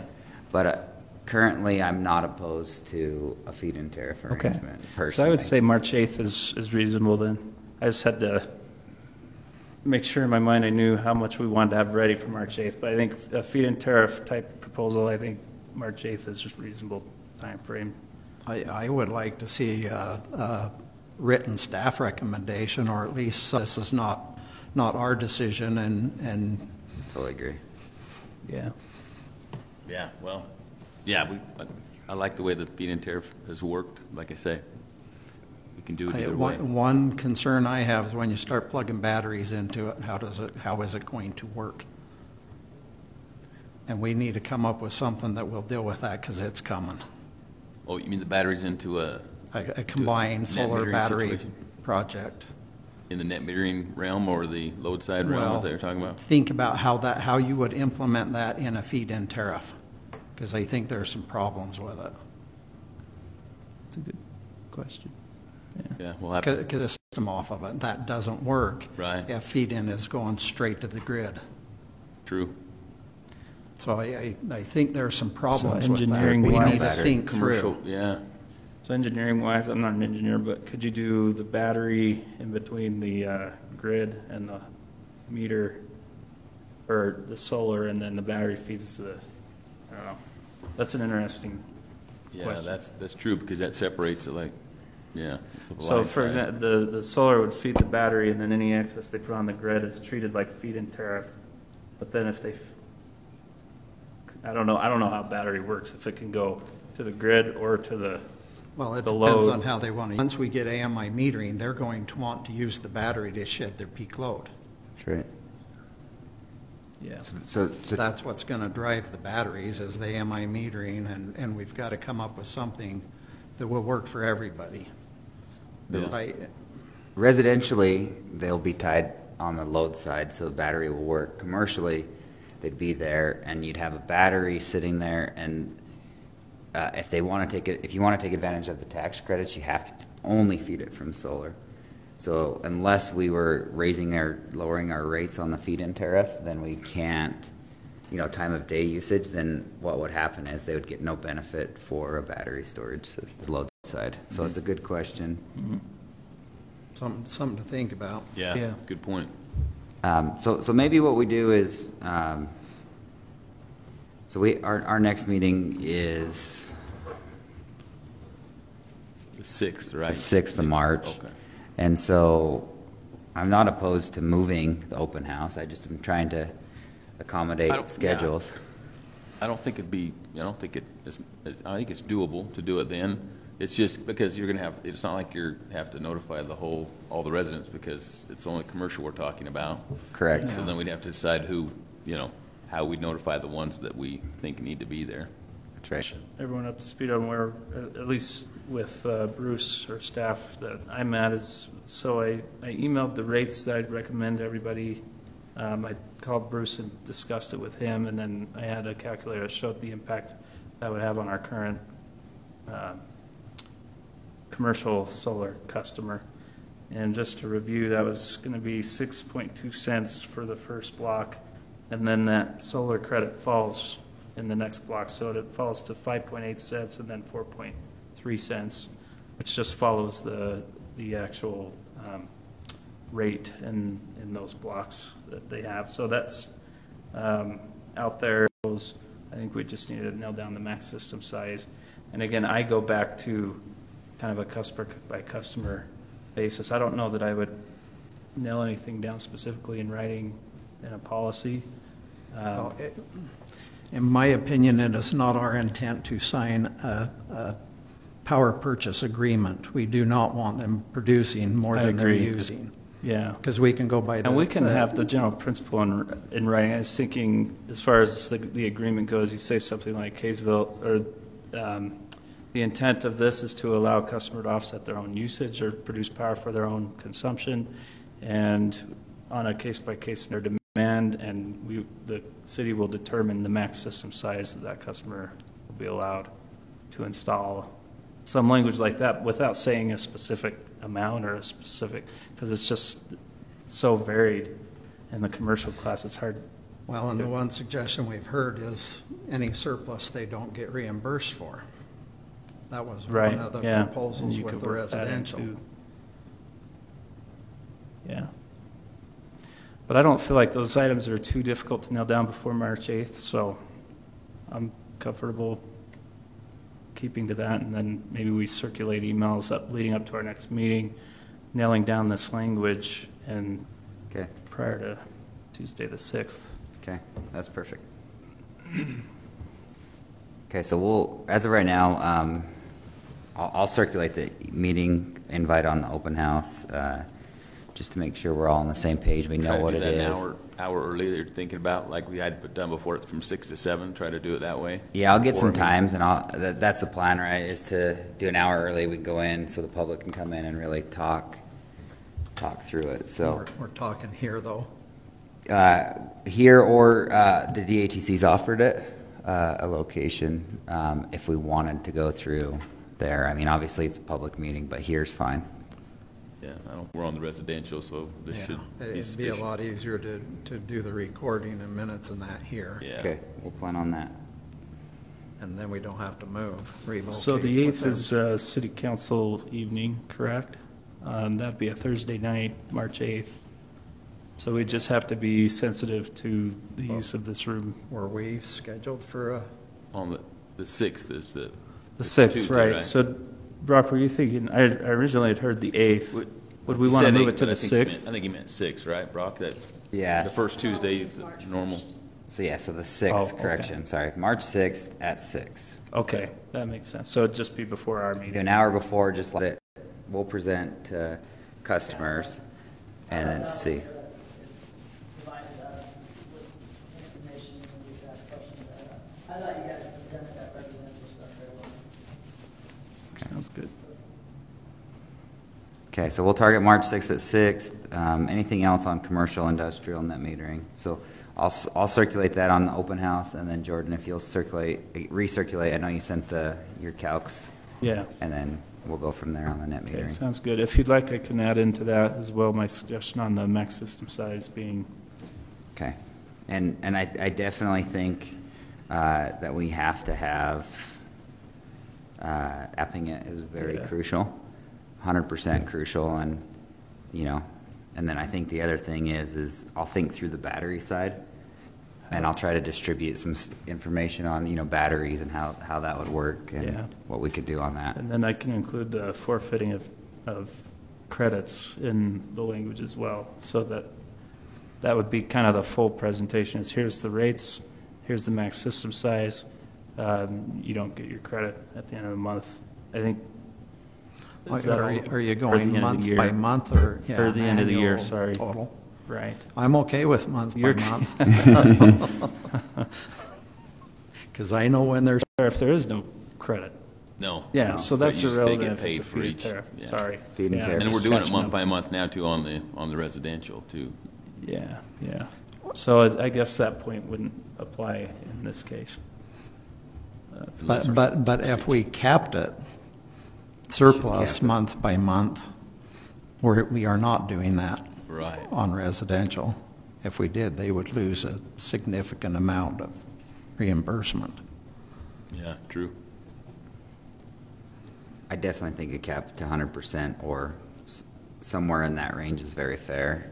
Only offsetting their load, and if there's, so the one disadvantage of a if you offset the load, so if you send a bunch of power in the wrong month, like Alan's saying, then the disadvantage is you're going to pay them.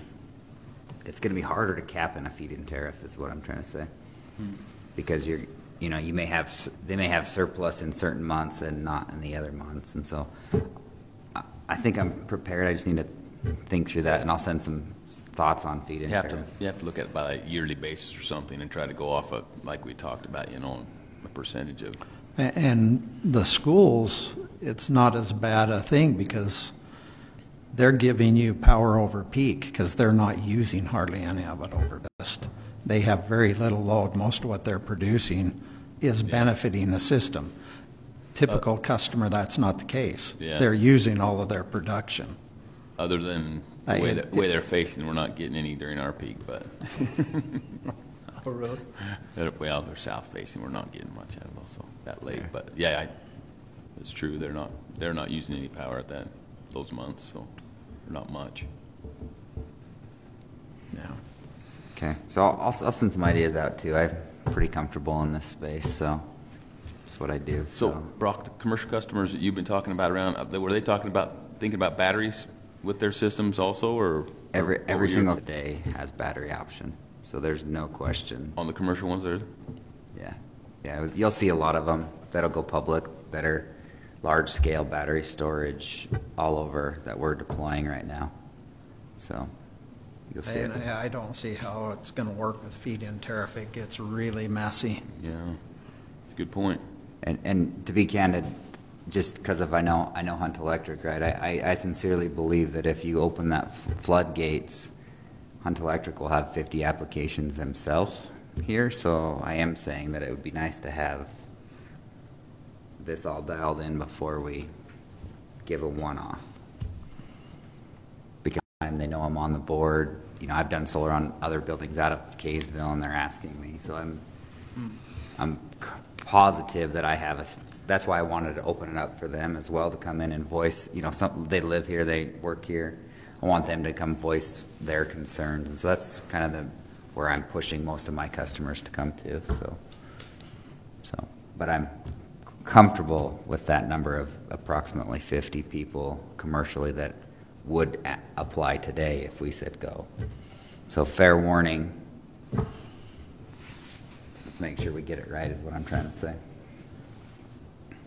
So, but I think then move to the next topic, and I want maybe I've seen the email come in from Alan, but I definitely think the system reliability study is crucial. But maybe you spend a minute, tell us what is involved and what do you recommend and what can we do here and what actions do we need to take on it.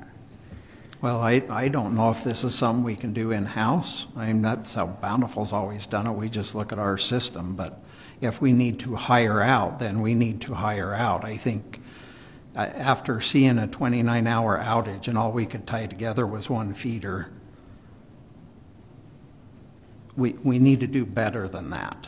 Right. Yeah, that was an extreme situation. But yeah. Yes, I know. We've talked about it. We've talked about it before. It'd be nice. Yeah.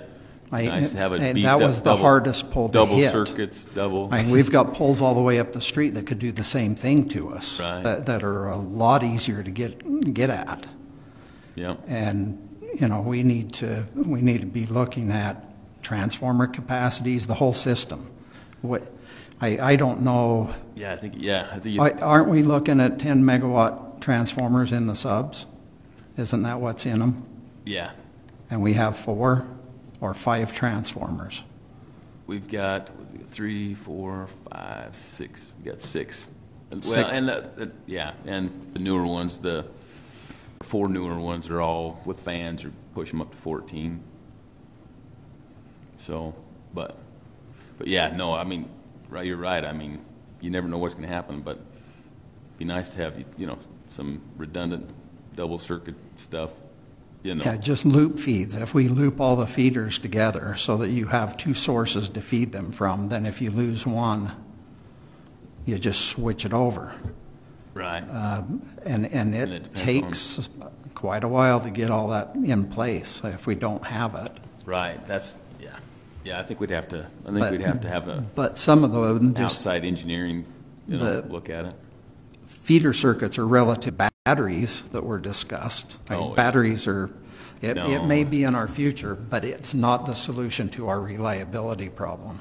No, they're not cost effective at all, so, not yet, so, Well, you can't get enough hours out of them.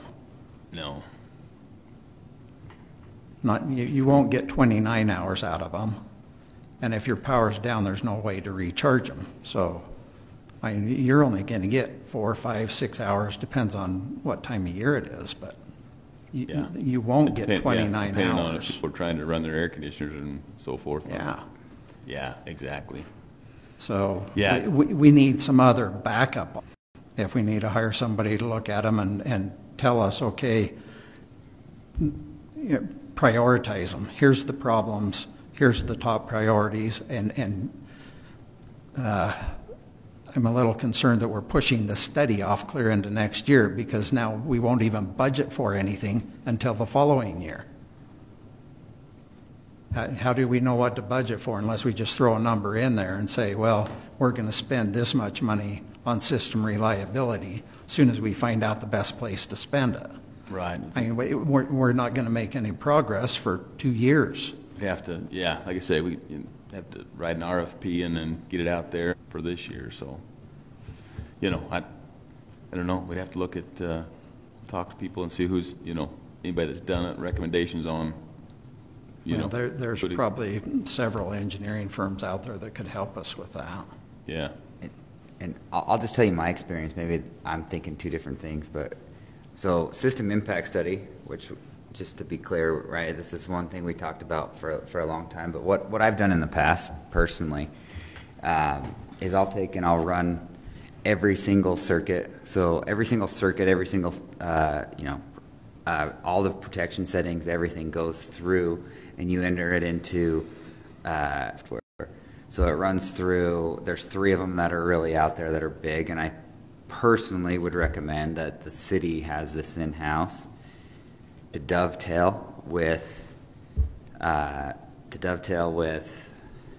analysis of the actual electron flows, because Rocky Mountain Power, after you get 15% PV penetration, they are concerned about solar on the grid and what does it do. So they require, after 15%, they require grounding transformers for multiple reasons, lots of reasons. Anyway, long story short, what happens is they go through every circuit, every single feeder, every size, everything, and they enter it into SKM as one of the tools, or ETAP, and this software will run it'll check all your settings first of all, so it'll check your upstream devices for coordination, so you can run a coordination study to make sure everything's coordinated all the way through your system. The second thing that you can run is you can run your coordination study, and then the third thing that you can do is you can do your load flow analysis. So it's kind of tied. I think that you have to have some other knowledge to say, here's my one line, and what is it redundant, right? So you can see where the feeders are. But what it does do is it does so that way when you get an application, then you input it into that software. It's already put in, and you show your DC system come in, how big it is, and then you can actually push those feeds that are accurate back out to the customer and say, hey, if you want this to happen, then I need to take this feeder and I need to upgrade it from here to here. And then it's real easy to show. It's pretty transparent of what you need to upgrade and why. And that's pretty common, when you file a qualifying facility for Rocky Mountain Power, they're going to do that same thing. They're doing that exact same study now. That's what I think we need, but I don't know if that takes in and says, like I said, I don't know if it says what are personally. Well, I think we need to do it, so we know how, you look at our whatever you call the Mission statement? Mission statement, yes. Reliability is a big deal. And if we lose the one main breaker where Rocky Mountain taps off to feed these 2 subs, that breaker that's probably a 60s vintage, you lose both those feeders, then what? Yep, then you just have to. You lose 2 substations, Yeah. and there's Not a lot of them, at yeah. least we couldn't last November. I don't think anything's changed. So Right. I mean, we need to have a plan in place to at least attempt to do that. Yep, definitely. So, what action I'll take is I'll send some just information on coordination, the software. I can, if it's of interest, I can have one of the vendors. I'm not, again, I have no conflict here. I'm not trying to do this work. So just so you know, I would tell you if I was trying to do others. But what I am saying is, if you want the vendors to come up, ETAP, any of these software guys, I could help set that up. We use it. We do it at a lot of different. Understand exactly what. I understand how, the coordination and the load and all that piece, but I don't understand the other piece. So you guys tell me what you need from me, but I'll definitely send some literature out to everybody, an email, and then you can help me guide me what the recommendation is. But I'm in agreement that we have to do this, and if we don't do this and don't know what's going on our grid, then we can put all these fancy meters on, and candidly, and it's not going to do us any good if we're burning up conductors, don't know the sizes, don't know what we can actually take in those areas. So, or 29-hour outage. So I'm 100% in agreement. So I'll take Alan, if you have some recommendations of engineering firms that could look at it, help us write an RFP, or I don't even know what one of these would cost, to be candid. Well, the study you're talking about is probably a $50,000. I would think so, yeah. It's pretty pricey. We could do most of the work in house, where we have the one line. You have all the one lines. They just have to put it in and verify. So I think that would take most of the time out of it. But it's in that range for sure for the study that I'm talking. But I don't know about the others.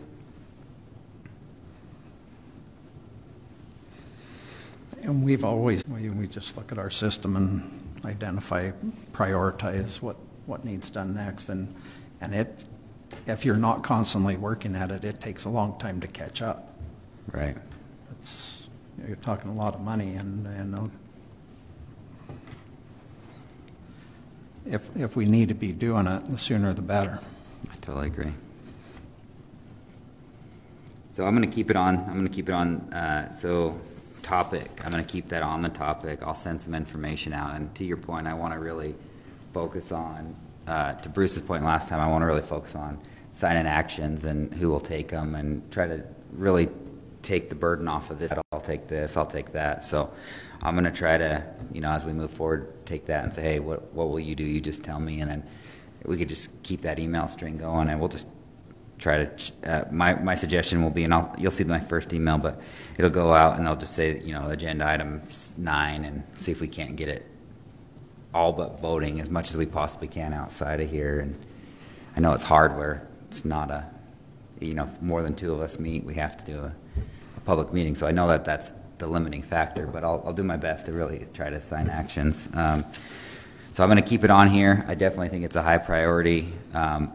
As far as agenda for next week or next month, no, but dovetailing with that is the budgeting process. I think we should be involved in the budgeting process, and I asked that question last month, and I don't know how Kaysville does that, if they've started working on the budget or. Gary, yeah, that's Gary's job. He does the budget. When do they typically present that to the city council? When do they start? No, they start talking about it within the next month or two. They start talking. It's not voted on and finalized till the end of June, because it's effective in July 1st. Yeah.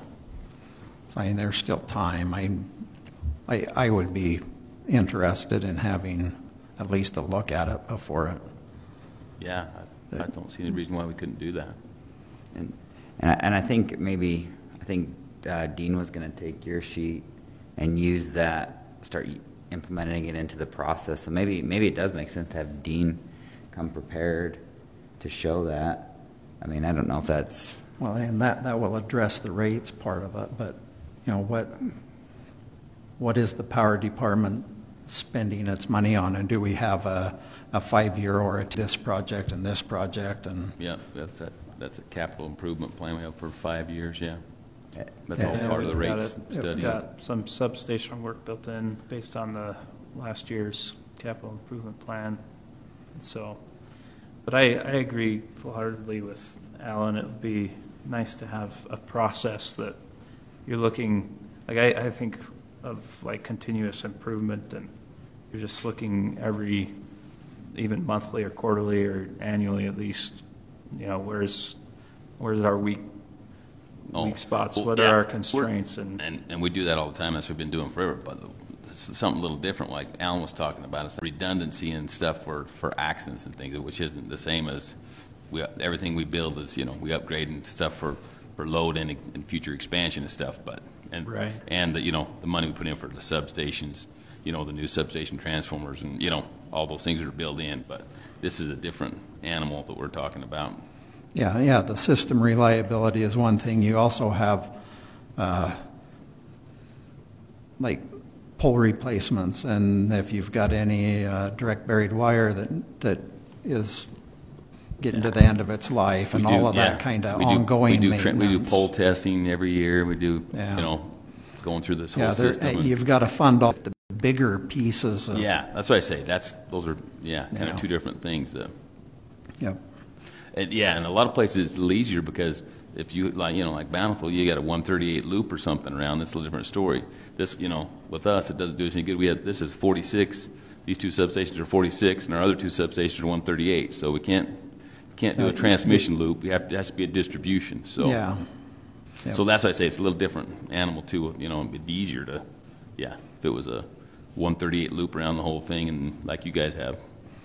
Yeah, but we still loop the distribution too. Well, and ours is loop too. There's all places, you know, but there's one feeder. Well, and that's it. We need to figure out where we need the capacity, where we need new circuits or larger circuits, additional circuits. Yeah, and risk analysis and things that are all involved in that. Things that Yeah. you'd have to get somebody to do a study for that. So, Alan, will you take the action just to kind of maybe give us maybe next time, just tell us what you've done, what you'd recommend. Maybe just say, hey, or say these are some of the people that are out there. I'll distribute like coordination and that kind of thing, but maybe just your experience with what you would recommend we can do, what you'd recommend. Maybe the action for budgeting would be, could we have Gary present the budget that he's proposing at the next meeting or in the following meeting, at least continuing that conversation. Watch is talking to me. Thinks I'm talking to it. Does that make sense to do? Yeah. Okay. So, anything else on reliability? No. Okay. So I just wanted to do a quick summary for next meeting. What I've got here is we'll have a public hearing at 6 p.m. We'll go through all the items except for we'll remove the UM's presentation, bothering, and we'll come to approval on those. We'll look at the max residential size. I'll talk with Sean and see if he's going to present on the connection fee, and then we'll have the presentation in the public hearing on our recommendation for commercial and industrial. And then we'll keep the system reliability study here. And then I'll add under that budgeting. Does it feel too soon to have Gary come in on? I have to ask him. Like I say, I'm not involved in that, but I know he's already started working on it, so. Okay. Well, I'll add it to the agenda on budgeting. And then that's it, other than we have a whole list of other things we'd like, but I'd just like to hear, if these are the most important things. I know the calculator went out, that Jordan sent out. So I added that here, the customer calculator for the transition to AMI. I'm just trying to set priorities. Is there anything, does this feel like the right priority? And I'm going to, I guess, look at you. You tell me. Obviously because of the pressure we're getting, like you were talking about, the commercial side, we need to need to get that figured out. Okay. So, Okay. Is there any others that were file? As issues come in, what I do is I just take that whole month and I just take any issue that anybody files in that, and then I try to at least put it in one or two, either location. So if we need to add something else, just send the group their questions and I can just add it to this list here. Sounds good. Okay. Any other last thoughts, comments, questions, concerns? Just real quick on the organization, as you're going through this, I just wanted to make one quick recommendation on our agenda, and that's to mirror what the city council has started to do. And so Okay. they actually have 3 categories of items. They basically take all the things up there as a group and they vote on it and it's done. So they put meeting minutes in there or any little thing where they know we're ready to vote. We don't have to discuss or debate, and they vote on it. So that's the first one. It's a really quick section. And then the second category takes a little more time, but it's like action items or something, and they'll discuss each point and vote on it. And then I think the third section is like workshop stuff. And so it's not ready for a vote, it's just for discussion.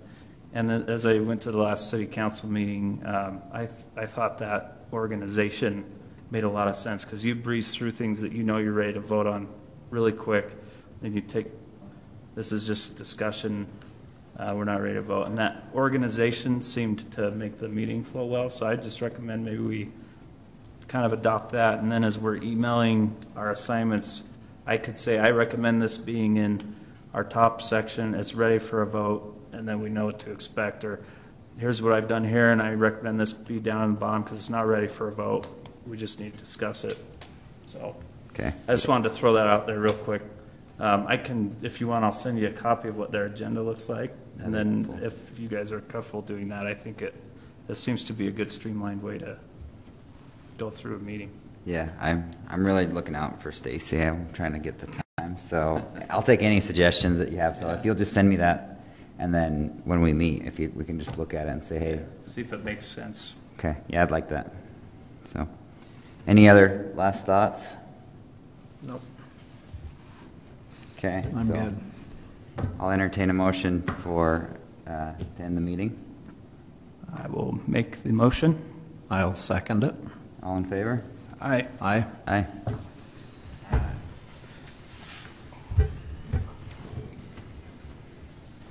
not trying to be critical of the way you're doing this. What's that? I'm not trying to be critical. No.